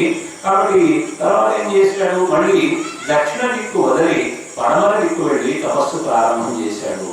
పడమర దిక్కు వెళ్ళి తపస్సు ప్రారంభం చేస్తే అక్కడ ఏం జరిగింది, మళ్ళీ ఒక ఆటంకం ఏర్పడింది. ఏమిటంటే అంబరీషుడు అనేటువంటి ఒక మహారాజు ఒక యజ్ఞం చేస్తూ ఉన్నాడు, అశ్వమేధ యాగం చేస్తూ ఉన్నాడు. అశ్వమేధ యాగం చేస్తూ ఉంటే అశ్వము అనేటువంటిది అపహరింపబడింది. అపహరింపబడితే ఋత్విక్కులు ఏమన్నారంటే అశ్వానికి బదులుగా ఒక మానవుడైనా తీసుకొని రండి, అప్పుడు యజ్ఞం పూర్తి చేస్తాము, అశ్వమేధం నరమేధం అనేటువంటిది చేస్తాము, డబ్బు ఇచ్చి కొనుక్కోండి మానవుడిని అంటే సరేనని ఆ అంబరీషుడు అనేటువంటి రాజు ధనం బాగా తీసుకొని బయలుదేరినటువంటి వాడే ఎక్కడైనా ఎవరైనా ఒక మంచి కుర్రాన్ని ఇస్తాడేమో యజ్ఞం కోసంగా అని పెరుగుతూ ఉంటే రుచీకుడు అనేటువంటి ఆయన దగ్గర చేరుకున్నాడు. రుచీకుడు సత్యవతి. మరి ఆ రుచీకుడికి ముగ్గురు కుమారుల్లో ఒకరిని ఇవ్వండి అని అడిగితే అప్పుడు పెద్ద కుమారుడు నాకు ఇష్టము నేను ఇవ్వను అని తండ్రి అన్నాడు. చిన్న కుమారుడు నేను ఇవ్వను అని తల్లి అన్నది. మధ్యమ కుమారుడు వీళ్ళిద్దరూ నన్ను కోరుకోలేదు కదా, నేను నీతో వస్తానయ్యా విశ్వామిత్ర, నేను నీతో వస్తానయ్యా అంబరీష మహారాజా అని బయలుదేరాడు. బయలుదేరి అలా ఆ యజ్ఞం చేసే ప్రాంతానికి చేరుకునే మధ్యలోనే పుష్కరము అనేటువంటి ప్రదేశం చేరుకుంటే ఆ పుష్కరము అనే ప్రదేశంలోనే విశ్వామిత్రుడు తపస్సు చేస్తూ ఉంటాడు. విశ్వామిత్రుడు ఈ సునశ్శేపుడు మధ్యమ కుమారుడి పేరు సునశ్శేపుడు. ఆ సునశ్శేపుడు అనేటువంటి వాడు విశ్వామిత్రుడి దగ్గరికి వెళ్ళి మామగారు అంటే బంధుత్వం అన్నమాట, నాన్నగారు అంటే విశ్వామిత్రుని యొక్క చెల్లెలే సత్యవతిని రుచీకుడు వివాహం చేసుకున్నాడు. రుచీకుడు సత్యవతి యొక్క కుమారుడే సునశ్శేపుడు. కాబట్టి మామగారికి నమస్కరించి నన్ను కాపాడు అంటే అప్పుడు విశ్వామిత్ర మహర్షి ఆయనకు కొన్ని స్తోత్రములను ఉపదేశం చేసి ఈ స్తోత్రములను నీవు అక్కడ యజ్ఞం చేసే దగ్గర నిన్ను బంధించి ఉంటాడు, ఈ స్తోత్రములను చేసినట్లయితే ఇంద్రుడు సంతోషిస్తాడు, యజ్ఞ ఫలితం ఇస్తాడు, నీ ప్రాణాలు మిగులుతాయి అని చెప్పడంతో ఆ విధంగా ఆ సునశ్శేపుడు అలా అంబరీష మహారాజుతో వెళ్ళడము, ఆ యజ్ఞం దగ్గర ఆ స్తోత్రములను చేయడము, ఇంద్రుడు సంతోషించి వాళ్ళకు యజ్ఞం ఫలితం ఇవ్వడం అనేటువంటిది. ఆ తర్వాత సునశ్శేపుడు తన ప్రాణములతో బయటపడము. ఆ ప్రాణంతో బయటపడిన తర్వాత విశ్వామిత్రుని యొక్క గోత్రం నాది, ఇక నా తల్లిదండ్రులు నేను మర్చిపోతాను, నాకు ప్రాణం ఇచ్చినటువంటి వాళ్ళ ప్రాణం నిలిపింది విశ్వామిత్రుడు కదా అని ఆ విశ్వామిత్రుని యొక్క గోత్రాన్ని తాను ధరించినాడు అని అక్కడ. కాబట్టి మొత్తం మీద రెండవసారి కూడా ఆటంకం అనేటువంటిది ఏర్పడింది. తర్వాత మళ్ళీ దక్షిణ దిక్కు నుంచి పడమర దిక్కు నుంచి మళ్ళీ ఉత్తర దిక్కు వెళ్ళి తపస్సు ప్రారంభం చేస్తాడు విశ్వామిత్రుడు. అలా విశ్వామిత్రుడు తపస్సు చేస్తూ ఉంటే మళ్ళీ బ్రహ్మదేవుడు ప్రత్యక్షమై నీవు ఋషి అయినావు అన్నాడు. కార్య ఋషి కంటే ఋషి అనేటువంటి పదవి ఇంకా గొప్పది. ఋషి దానితో కూడా తృప్తి చెందకుండా తాను అనుకుంది బ్రహ్మర్షి కావాలనేటువంటి ఉద్దేశం కాబట్టి మళ్ళీ తపస్సు చేయడం ప్రారంభించాడు. ప్రారంభిస్తే దేవేంద్రుడు వరకుంటాడా, దేవేంద్రుడు అప్పుడు మేనకను పంపించాడు. మేనకను పంపిస్తే ఆమె యొక్క అందచందాలకు లోనై ఒక 10 సంవత్సరాల పాటు కాలక్షేపం చేశాడు. మనకు వేరే సందర్భంలో మేనక మరి శకుంతల జన్మిస్తుంది అనేటువంటిది మనకు వేరే సందర్భంలో మనకు కథ ఉంది. కాబట్టి ఆ 10 సంవత్సరాల పాటు మేనకతో కాలక్షేపం చేశాడు. ఆ తరువాత అయ్యో నేను నా తపస్సు ఏమిటి, నేను అనుకున్న లక్ష్యం ఏమిటి, ఈ విధంగా నా తపఫలమంతా కూడా ఒకసారి సునశ్చేపుని కోసము, ఒకసారి త్రిశంకువు కోసము, ఇప్పుడు నీటితో కాలక్షేపం చేస్తూ ఇలా తపస్సు అంతా వ్యర్థమైపోతుంది కదా అని అనుకుంటూ బాధపడుతూ మళ్ళీ ఆమెను కూడా వదిలివేసి మళ్ళీ తపస్సు ప్రారంభం చేశాడు. మళ్ళీ తపస్సు ప్రారంభం చేస్తే కొంతకాలానికి అక్కడికి రంభ వస్తుంది. రంభ వస్తే ఇంద్రుడు పంపగా రంభ వస్తే ఆ రంభని సెలవైపోవుదుగా అని శపిస్తాడు అన్నమాట. ఆ విధంగా శాపం కూడా ఉన్న తన యొక్క తప ఫలం మళ్ళీ కొంత తగ్గిపోయింది. అయ్యో అని అనుకుంటూ మళ్ళీ తపస్సును ప్రారంభం చేస్తాడు. మళ్ళీ తపస్సును ప్రారంభం చేస్తే ఆయన దగ్గరకు అతిథిగా ఇంద్రుడు వస్తాడు. ఆయన భోజనం చేసేటప్పుడు అతిథిగా వచ్చి నాకు భోజనం పెట్టమంటే ఆయన తాను భోజనం చేసేదానికి సిద్ధంగా ఉన్నటువంటి ఆ పదార్థములన్నింటినీ కూడా ఇంద్రునికి ఇచ్చేయడం జరుగుతుంది. మరి కోపము అనేటువంటిది పూర్తిగా మర్చిపోయినటువంటి వాడై, ఇంద్రియములన్నింటినీ జయించినటువంటి వాడై మరి తపస్సు గొప్పగా చేస్తూ ఉంటే అప్పుడు ప్రత్యక్షమయ్యాడు బ్రహ్మదేవుడు. అయ్యా నీవు బ్రహ్మర్షివి అయినావు అని చెబితే అప్పుడు బ్రహ్మర్షి అయినటువంటి వశిష్ఠ మహర్షి కూడా వచ్చి నన్ను బ్రహ్మర్షి అని అన్నట్లయితే నాకు సంతృప్తికరంగా ఉంటుంది అంటే, అలాగేనని దేవతలందరూ కూడా వశిష్ఠ మహర్షి దగ్గరికి వెళ్ళి నీవు వచ్చి విశ్వామిత్రుని బ్రహ్మర్షి అని పిలవాలి అంటే, అలాగేనని ఆ బ్రహ్మర్షి అయినటువంటి ఆ వశిష్ఠ మహర్షి కూడా వచ్చి విశ్వామిత్రుని నీవు బ్రహ్మర్షి అయినావు అని పిలిస్తే ఆ విధంగా విశ్వామిత్ర మహర్షి అన్ని ఆటంకాలు ఉన్నా చివరికి ఆ విధంగా కఠోరమైనటువంటి తపస్సు చేసి బ్రహ్మర్షి పదవిని సాధించినాడు. అంత గొప్పవాడయ్యా రామచంద్ర, నీ యొక్క గురువు అనేటువంటి విషయాన్ని ఆ విధంగా తెలియజేయడం అనేటువంటిది జరిగింది. అట్లా తెలిసిన తరువాత చెప్పిన తరువాత విశ్వామిత్రుని కథనంతా కూడా చెప్పిన తర్వాత సంతోషంగా విన్నాడు రాముడు, లక్ష్మణుడు, జనక మహారాజు కూడా విన్నాడు, పరమానందము పొందినారు. తర్వాత పొద్దుపోయింది కాబట్టి జనక మహారాజు వెళ్ళిపోయి మళ్ళీ వస్తానని అనడం జరిగింది. తర్వాత మరునాడు ఇక యజ్ఞం ఎట్లా చూశాడు కాబట్టి శివధనస్సును చూడాలి కాబట్టి ఆ శివధనస్సును చూసే దానికోసంగా రామ లక్ష్మణులు సిద్ధంగా ఉన్నారు. అప్పుడు ఆ శివధనస్సును అనేటువంటి దాన్ని తీసుకొని రండి అని చెప్పడం జరిగింది. ఆ శివధనస్సు సాధారణమైనటువంటిది కాదు. మరి ఎంతో మంది సైనికులు దాన్ని అది ఒక పెద్ద పెట్టెలో, ఇనుప పెట్టెలో ఉన్నది. ఆ ఇనుప పెట్టెకు చక్రాలు ఉన్నాయి. ఆ చక్రాలు ఉన్నటువంటి ఆ ఇనుప పెట్టెను నెట్టుకొని రావడానికి ఎన్నో వందల మంది సైనికులు దాన్ని నెట్టుకొని రావాలి. అంత గొప్ప భారంతో కూడినటువంటిది అది. తామాదాయతు మంజూషా ఆయసీం యత్ర తథనుః సురోపమంతే జనకం ఊచుః నృపతి మంత్రిణః. నృపతి అంటే జనక మహారాజు యొక్క మంత్రులందరూ కూడా మరి చక్కగా ఆలోచించినటువంటి వారై ఆ శివధనస్సు ఏ పెట్టెలో అయితే ఉందో ఆ పెట్టెను చక్కగా తీసుకొని వచ్చేదానికి భటులకు చెప్పడం జరిగింది. ఆ భటులు దాన్ని తీసుకొని వచ్చారు. ఇదం ధనుర్వరం రాజన్ పూజితం సర్వరాజభిః మిథిలాధిప రాజేంద్ర దర్శనీయం యదిచ్ఛసి. అయ్యా మీరు రాముడికి చూపించాలి అనుకున్నారు కదా శివధనుస్సు, ఇదిగో ఈ పెద్ద పెట్టెలో ఉన్నది, తీసుకొని వచ్చాము, మీరు రాముడికి దీన్ని చూపించవచ్చు అంటే జనక మహారాజు చెప్తూ ఉన్నాడు.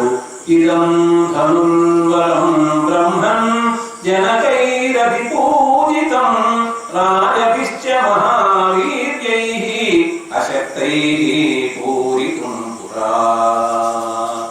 విశ్వామిత్ర మహర్షి ఈ శివధనుస్సు యొక్క గొప్పతనాన్ని చెబుతూ వస్తూ ఉన్నాను, వినవయ్యా. దీన్ని ఎవరైతే ఎక్కువ పెడతారో అలాంటి వాళ్ళకి నా కుమార్తె అయినటువంటి సీతనిచ్చి వివాహం చేస్తాను నేను ప్రతిజ్ఞ చేసి ఉన్నాను.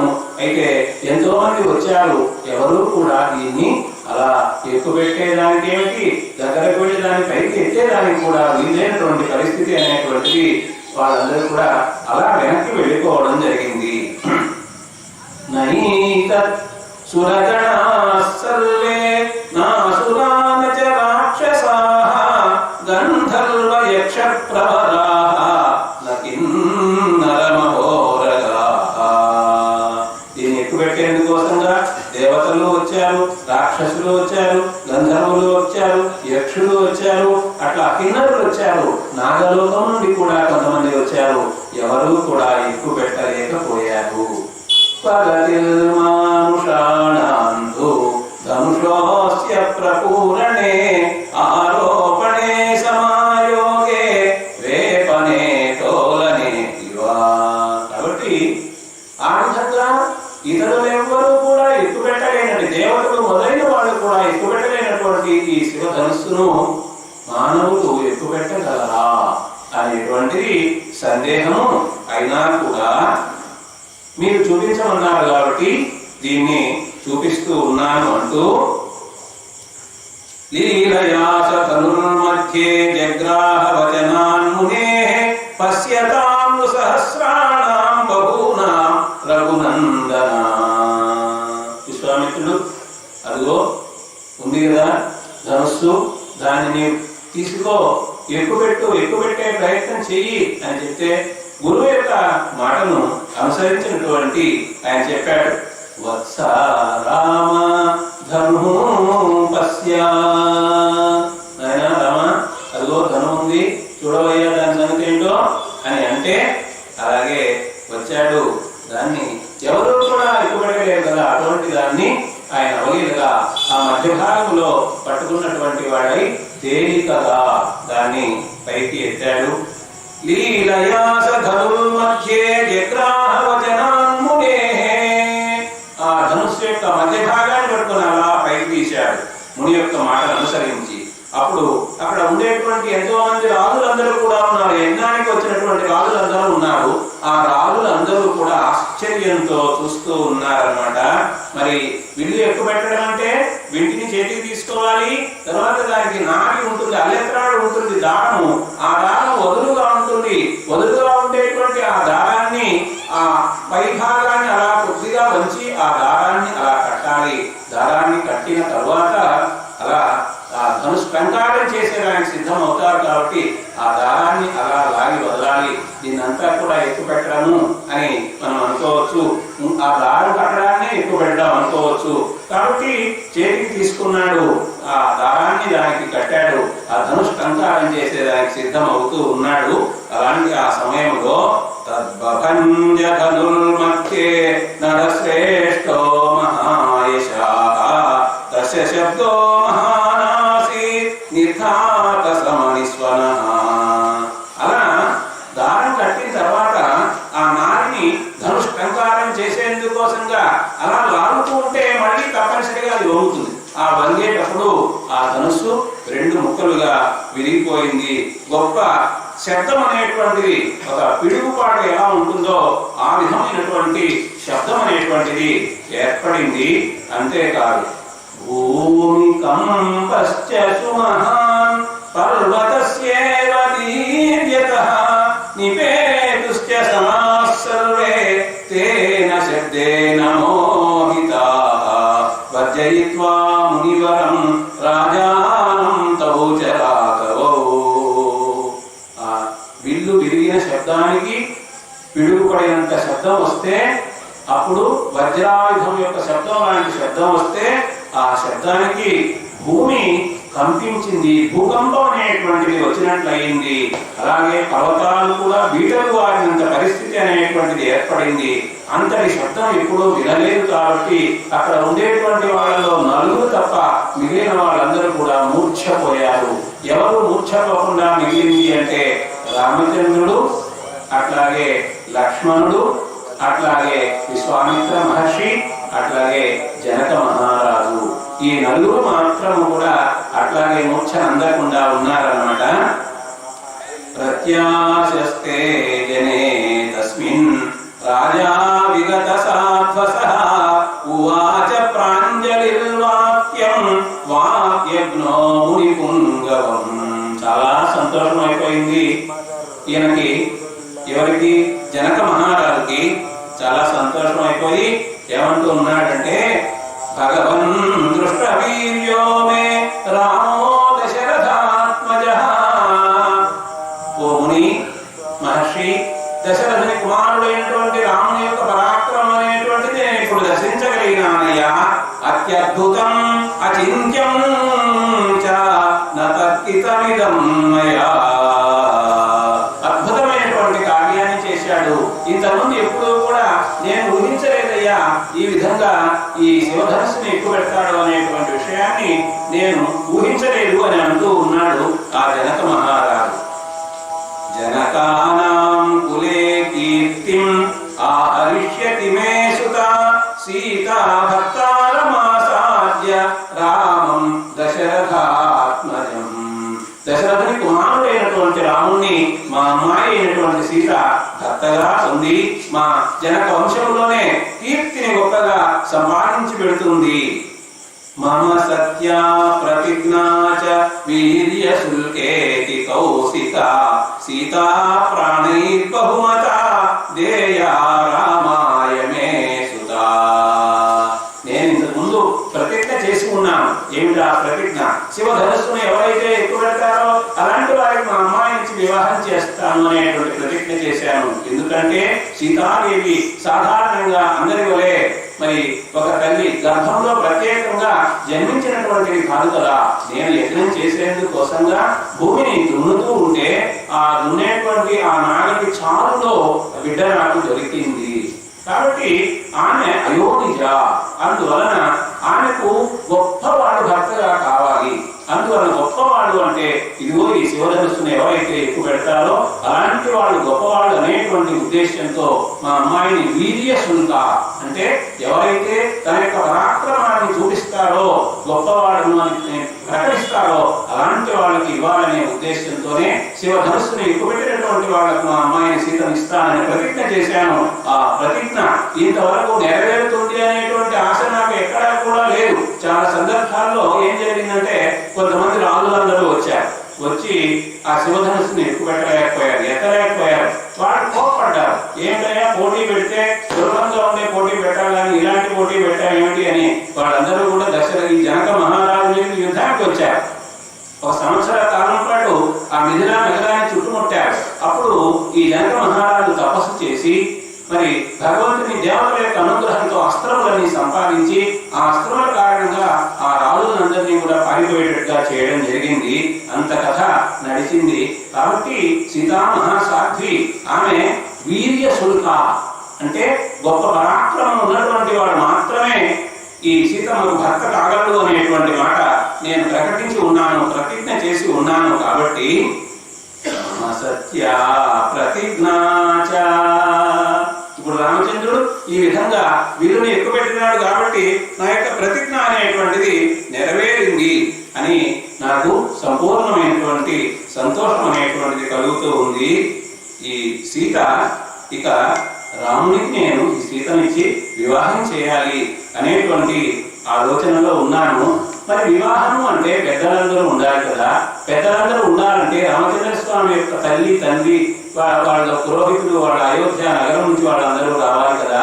అయ్యా విశ్వామిత్ర మహర్షి, నీవు అనుమతించినట్లయితే ఇదిగో నా మంత్రులను కొంతమందిని దూతలను కొంతమందిని అయోధ్య నగరానికి పంపిస్తాను.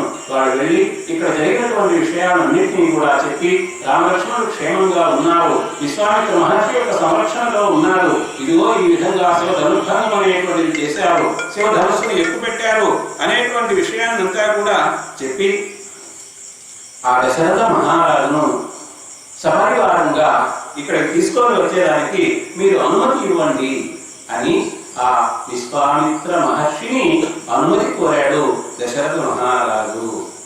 రాజానం ప్రస్ఫితైర్వాక్యైః ఆనయంతు పురం ప్రదానం వీర్య ఇక్కడి నుంచి పంపబడేటువంటి మంత్రులు కానీ దూతలు కానీ అక్కడ జరిగినటువంటి విషయాలన్నీ కూడా చక్కగా తెలియజేయుదురుగాక అని చెబుతూ ఉంటే మరి విశ్వామిత్ర మహర్షి కూడా ఆనందమే కదా. సీతారాముల కళ్యాణం అనేటువంటిది రాముడిని తీసుకొని వచ్చేటప్పుడే ఆయనకు అన్ని శ్రేయస్సులను నేను కలిగిస్తాను అనేటువంటి మాట చెప్పాడు దశరథ మహారాజు దగ్గర కూడా. కాబట్టి కళ్యాణం కంటే గొప్ప శ్రేయస్సు అనేటువంటిది మనకు తెలియదు. కాబట్టి కౌశికశ్చ తథేత్యాహ రాజా భాష్యమంత్రినః. కౌశికుడు అంటే కుశిక వంశంలో జన్మించినటువంటి వాడు విశ్వామిత్ర మహర్షి అలానే చెయ్యని జనక మహారాజుతో చెప్పడం అనేటువంటిది జరిగింది. మరి జనక మహారాజుతో ఆ విధంగా జరిగితే వాళ్ళందరూ కూడా బయలుదేరారు. ఎక్కడికి వెళ్ళారు? నేరుగా అయోధ్య నగరానికి మెల్లగా ప్రయాణమై వెళ్ళారు. అయోధ్య నగరానికి వెళ్ళిన తర్వాత దశరథ మహారాజుని చూశారు.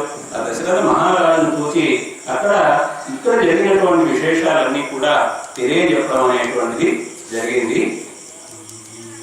ఆ విధంగా చెప్పిన తర్వాత దశరథ మహారాజు కూడా చాలా సంతోషించాడు. వచ్చినటువంటి అతిథులందరినీ చక్కగా గౌరవించాడు. వాళ్ళు చెప్పినటువంటి సమాచారం అంతా కూడా చక్కగా విన్నాడు. మరి సపరివారంగా వాళ్ళందరూ కూడా విచ్చేశారు ఈ మిథిలా నగరానికి. దశరథుడు అట్లాగే పురోహితులు, మంత్రులు, ఋత్విక్కులు వివాహములకు సంబంధించినటువంటి కార్యక్రమాన్ని నిర్వహించేదానికి కావలసినటువంటి ఆ మంత్రములన్నీ చక్కగా చెప్పగలిగినటువంటి వాళ్ళందరితో కూడా వచ్చారు. వచ్చిన తర్వాత చక్కగా వివాహ కార్యక్రమం అనేటువంటిది ప్రారంభం కాబోతూ ఉన్నది. మరి వివాహం అంటే ప్రధానంగా వివాహంలో పాణిగ్రహణము అనేటువంటిది ప్రధానమైనటువంటి అంశము. అయితే ఇక్కడ వీళ్ళు ఈ జనక మహారాజు మరొక నిర్ణయం కూడా తీసుకున్నాడు. ఏమిటంటే తనకు ఊర్మిళ అనేటువంటి కుమార్తె ఉన్నది. ఆ ఊర్మిళ అనేటువంటి ఆమెను లక్ష్మణునికి ఇచ్చి వివాహం చేయాలని నిర్ణయం తీసుకున్నాడు. అట్లాగే తన యొక్క సోదరుడు కుశధ్వజుడు అనేటువంటి రాజు, ఆ కుశధ్వజునికి 2 కుమార్తెలు ఉన్నారు, మాండవి, శృతకీర్తి అనేటువంటి 2. వాళ్ళని కూడా క్రమంగా మరి ఈ భరతునికి అట్లాగే శత్రుఘ్నునికి ఇచ్చి వివాహం చేయాలనేటువంటి ఒక నిర్ణయం కూడా తీసుకున్నాడు. ఈ అన్ని విషయాలను కూడా ఆ దూతల ద్వారా, మంత్రుల ద్వారా దశరథ మహారాజు తెలియజేశారు. కాబట్టి వాళ్ళందరూ కూడా ఇక్కడికి విచ్చేశారు. వివాహములకు ముందు చేయవలసినటువంటి నియమ నిష్టలు, గోదానము అటువంటివన్నీ కూడా చక్కగా నిర్వహింపబడ్డాయి. ఆ తర్వాత పెళ్లి మండపంలోనికి సీత బాలను తీసుకొని వచ్చారు. తతః సీతాం సమానీయ సర్వాభరణ భూషితాం సమక్షం అగ్నేః సంస్థాప్య రాఘవాభిముఖే తదా. అగ్ని సాక్షిగా వివాహం అని చెప్తారు కదండి. కాబట్టి అక్కడ వివాహ సమయంలో యజ్ఞం ఒకటి ప్రారంభం చేసి అగ్నిని వేల్చారు. అగ్నిని వేల్చిన తర్వాత సీతాదేవిని తీసుకొని వచ్చారు. ఎట్లా ఉంది? సర్వాభరణ భూషిత, సకల విధమైనటువంటి ఆభరణం చేత అలంకరింపబడినటువంటిగా ఉన్నది. సమక్షమగ్నే సంస్థాప్య, అగ్ని సాక్షిగా రామచంద్ర స్వామి అక్కడ ఉన్నాడు పెళ్లి కుమారుడుగా. మరి అక్కడ సీతమ్మ వారిని అక్కడ తీసుకొని వచ్చి ఆ రామచంద్ర స్వామికి ఎదురుగా ఉంచినారు. అబ్రవీజనకో రాజా కౌసల్యానందవర్ధనం. కౌసల్యానందవర్ధనుడైనటువంటి రాముడితో జనక మహారాజు ఇలా చెబుతూ ఉన్నాడు. మనకు కౌసల్యానందవర్ధనుడు అనేటువంటిది ఇంతకుముందు కూడా ఉత్తిష్ట నరశార్ధూల, అక్కడ కూడా ఆ శ్లోకంలో కూడా విశ్వామిత్రుడు మొట్టమొదట రాముణ్ణి తనతో తీసుకొని వెళ్ళి ఒక చోట నిద్రించిన తర్వాత నిద్ర లేపాలి అనేటువంటి ఉద్దేశంతో కూడా కౌసల్యా సుప్రజారామ అని సంబోధన చేశారు. ఇక్కడ కూడా ఈ మాట చెప్తూ ఉన్నారు. ఆ కౌసల్యానందవర్ధనుడు అంటే తల్లి అయినటువంటి కౌసల్యాదేవికి ఆనందాన్ని పెంపొందించేటువంటి వాడైనటువంటి ఆ రాముడు, అటువంటి రాముడిని చూస్తూ జనక మహారాజు ఇలా అంటూ ఉన్నాడు తన యొక్క అల్లునితో, కన్యాదానం చేస్తూ ఉన్నారన్నమాట. ఇయం సీతా మమ సుతా సహధర్మచరీతవా ప్రతీచ్ఛచైనాం భద్రం తే పాణిం గృహీష్వ పాణినా. ఇయం సీతా, అయ్యా రామయ్య, ఇదిగో ఈమె సీత. మమ సుతా, నా కుమార్తె ఈమె. ఇప్పుడు సహధర్మచరీతవా, తవ అంటే నీకు సహధర్మచారిణి అయ్యిందయ్యా, భార్యామణి అయ్యిందయ్యా. సహధర్మచారిణి అంటే నీవు చేసేటువంటి ప్రతి ఒక్క ధర్మ కార్యక్రమంలో కూడా తోడుగా ఉండి ఆ కార్యక్రమాలను పరిపూర్ణం చేసేటువంటి మహాసాధ్వి సహధర్మచారిణి. మనం గమనిస్తాం కదా, మరి రామచంద్ర స్వామి సీతాదేవి అరణ్యాలకు వెళ్ళిన తరువాత కూడా అశ్వమేధ యాగం చేయాలి అంటే బంగారు ప్రతిమతో సీతాదేవి యొక్క బొమ్మను ప్రక్కన కూర్చోబెట్టుకొని అశ్వమేధ యాగం అనేటువంటిది చేశారు. కాబట్టి ఆ విధంగా ధర్మ కార్యక్రమాలు చేసేటప్పుడు తోటే ప్రక్కనే ఉండేటువంటి ఆమె ఇల్లాలు. కాబట్టి సహధర్మచరీతవ ప్రతీచ్ఛచైనాం భద్రం తే, ఏనాం ప్రతీచ్ఛ, ఇదిగో ఈమెను స్వీకరించు. భద్రం తే, నీకు అన్ని విధములైనటువంటి శుభములు కలుగుగాక. పాణిం గృహీష్వ పాణినా, ఇదిగో ఈ సీత చేతిని నీ చేతితో పరిగ్రహించవయ్యా. పాణిగ్రహణ మహోత్సవం అనేటువంటిది ఇప్పుడు నిర్వహింపబడుతూ ఉన్నది అని చెబుతూ, ఈ సీతమ్మ, నా కుమార్తె సీత ఎటువంటిది? పతివ్రత. ఇప్పుడు వివాహం అయింది కాబట్టి, నీవు పతి కాబట్టి ఎప్పుడూ కూడా నీ యొక్క మేలును కోరుకుంటూ ఉంటుంది, నీ యొక్క హితమును కోరుకుంటూ ఉంటుంది. నీ యొక్క హితమును కోరుకోవడమే వ్రతంగా కలిగినటువంటిది. అందువల్ల పతివ్రత. పతివ్రత మహాభాగా, గొప్ప ఐశ్వర్యంతో కూడినటువంటిది, గొప్ప గుణములతో కూడినటువంటిది. ఇవి ఇంకా ఎటువంటిది? ఛాయా ఇవ అనుగత సదా, సదా ఎల్లప్పుడూ కూడా నిన్ను అనుగత అనుసరిస్తూ ఉంటుంది. ఎట్లా అనుసరిస్తుంది? ఛాయా అంటే నీడ, నీడ వలె నిన్ను ఎప్పుడూ కూడా అనుసరిస్తూ ఉంటుందయ్యా. పతివ్రత మహాభాగా ఛాయేవానుగత సదా ఇత్యుక్త్వా ప్రాక్షిపత్రాజ మంత్రపూతం జలం తదా. ఈ మాటలని చెప్పి, ఇదిగో ఈమెను నీకు దానంగా ఇస్తూ ఉన్నానని చెప్పి, దానం చేసేటువంటి సందర్భంలో ఎవరైనా సరే మంత్రపూతమైనటువంటి జలములను అట్లా ధారగా వదలడం జరుగుతుంది. రాముడు కూడా ఆ 3 అడుగుల నేలను తీసుకునేటప్పుడు కూడా బలి చక్రవర్తి దానం చేస్తూ జలమును ధారగా పోయడం జరుగుతుంది. కాబట్టి ఇక్కడ కన్యాదానం అనేటువంటి ఘట్టం జరుగుతుంది. కాబట్టి జనక మహారాజు అలా నీరు ధారగా వదులుతూ ఉన్నటువంటి వాడై కన్యాదానం అనేటువంటి కార్యక్రమాన్ని నిర్వహించాడు. అంత మాత్రమేనా? అక్కడ ఒక పెళ్లి కాదు కదండి, నలుగురి పెళ్లి జరుగుతూ ఉంది. కాబట్టి లక్ష్మణాగచ్చ భద్రం తే, ఓ లక్ష్మణ కుమార రావయ్యా, నీకు భద్రము శుభము కలుగుగాక. ఊర్మిళాంత్యతామయా, ఇదిగో నీకోసంగా, నీకు దానం చేసేదానికోసంగా, నీకు ధర్మచారిణి, నీకు సహధర్మచారిణిగా ఉండేందుకోసంగా ఇదిగో ఊర్మిళ ఇక్కడ ఉన్నదయ్యా.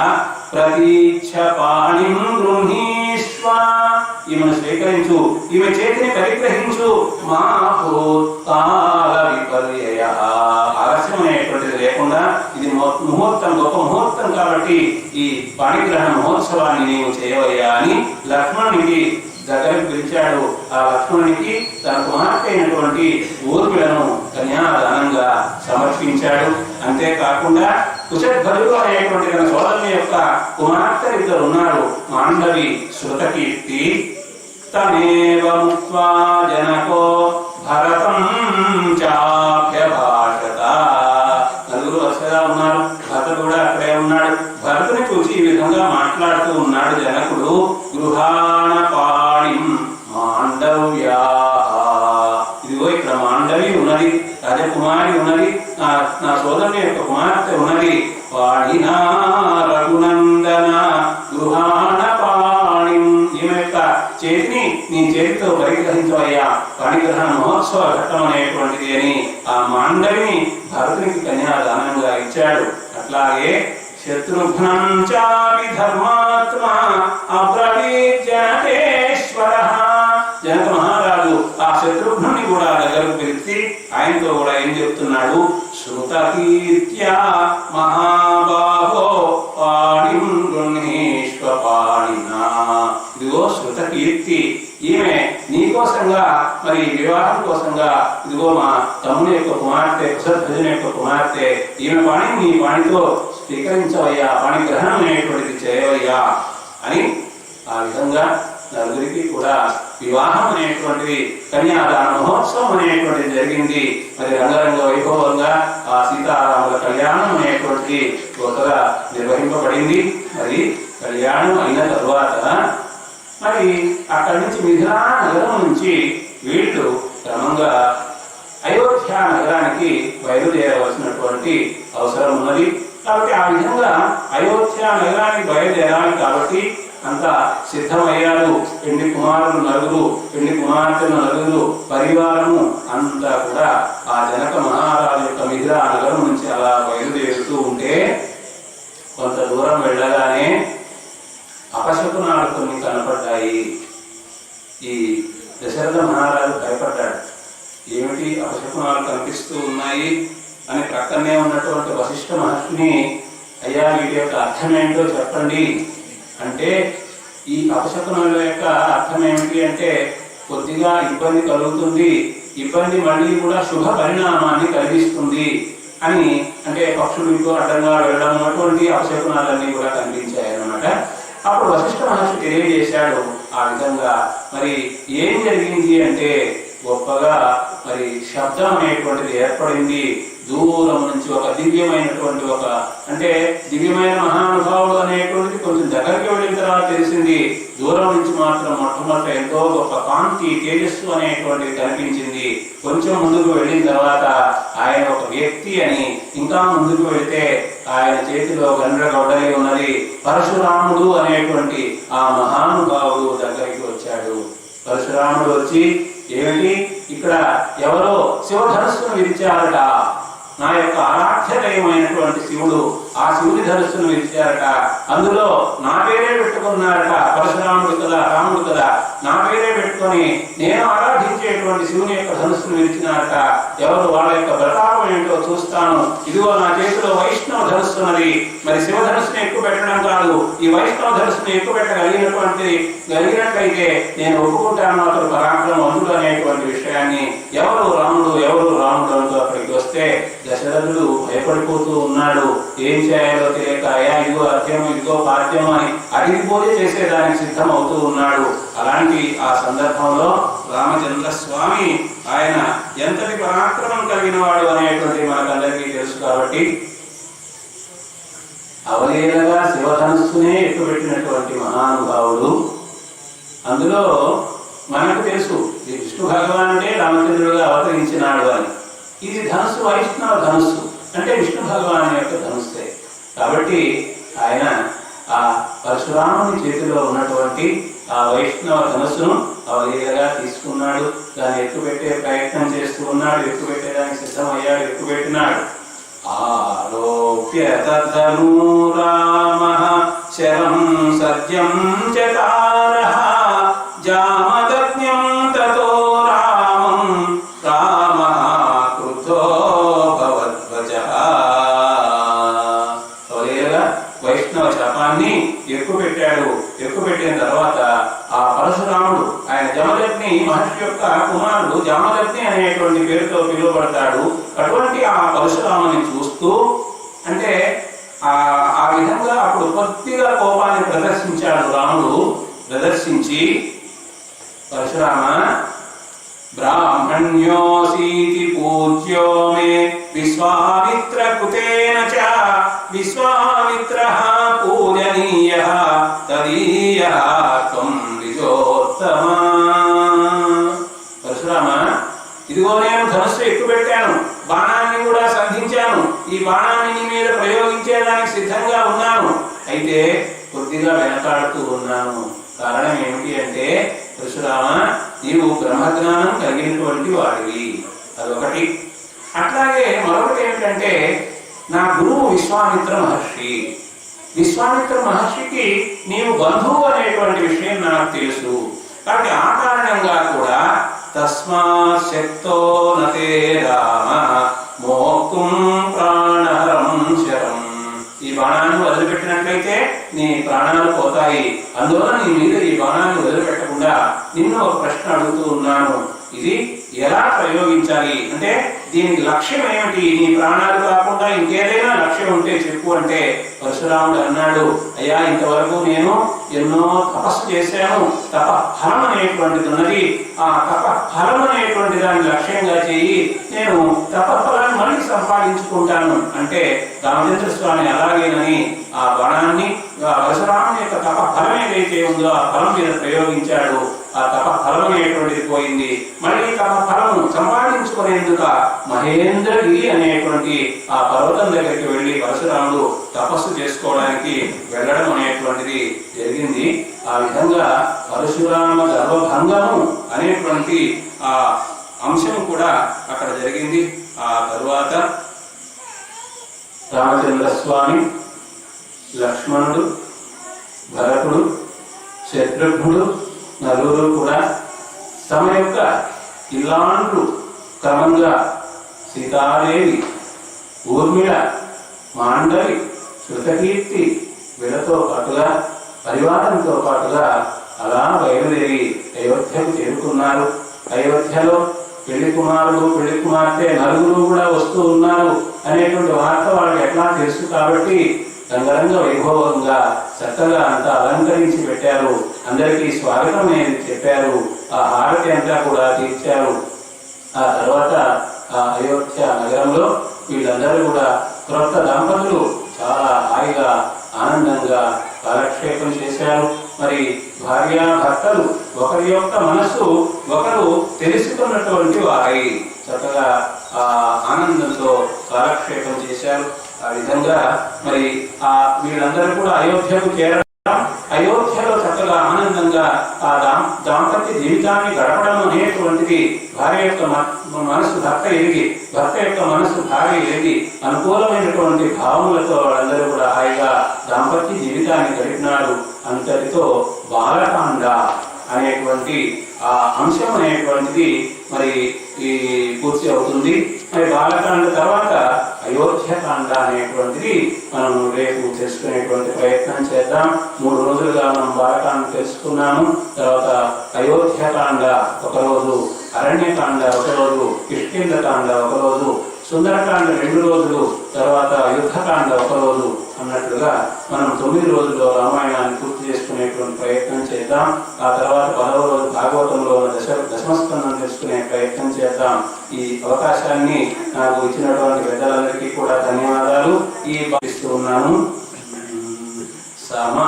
సమధర్మాకృతి నంది దాశరథిగా జన్మించి ఆ కౌశికోత్తము వెంటంజని తాటకందునిమి సిద్ధార్థుండవై దివ్య గౌతమ పత్నింగని ఈశు విల్విరిచి సీతానాథుడన్ పేర శ్రీరమణిన్ కొంటివి బాలకాండ ఇది శ్రీరామా దయారూపమా. శ్రీరాఘవం దశరథాత్మజమప్రమేయం సీతాపతిం రఘుకులాన్వయరత్నదీపం ఆజానుబాహుమరవిందదలాయతాక్షం రామం నిశా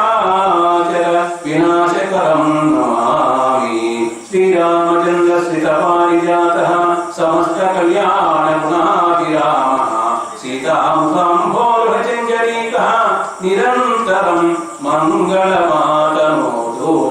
స్వస్తి ప్రజాభ్యః పరిపాలయంతాం న్యాయేన మార్గేణ మహిం మహిషాః. గోబ్రాహ్మణేభ్యः శుభమస్తు నిత్యం. లోకాః సమస్తాః సుఖినో భవంతు. భక్తి శ్రద్ధలతో ఉన్నటువంటి అందరికీ కూడా ఆ రమణిల స్వామి యొక్క కరుణ కలగాలని ప్రార్థన చేస్తూ, మరి ముఖ్యంగా ఈ కార్యక్రమాన్ని ఏర్పాటు చేసినటువంటి జెటి రామచంద్రారెడ్డి గారికి ధన్యవాదాలు.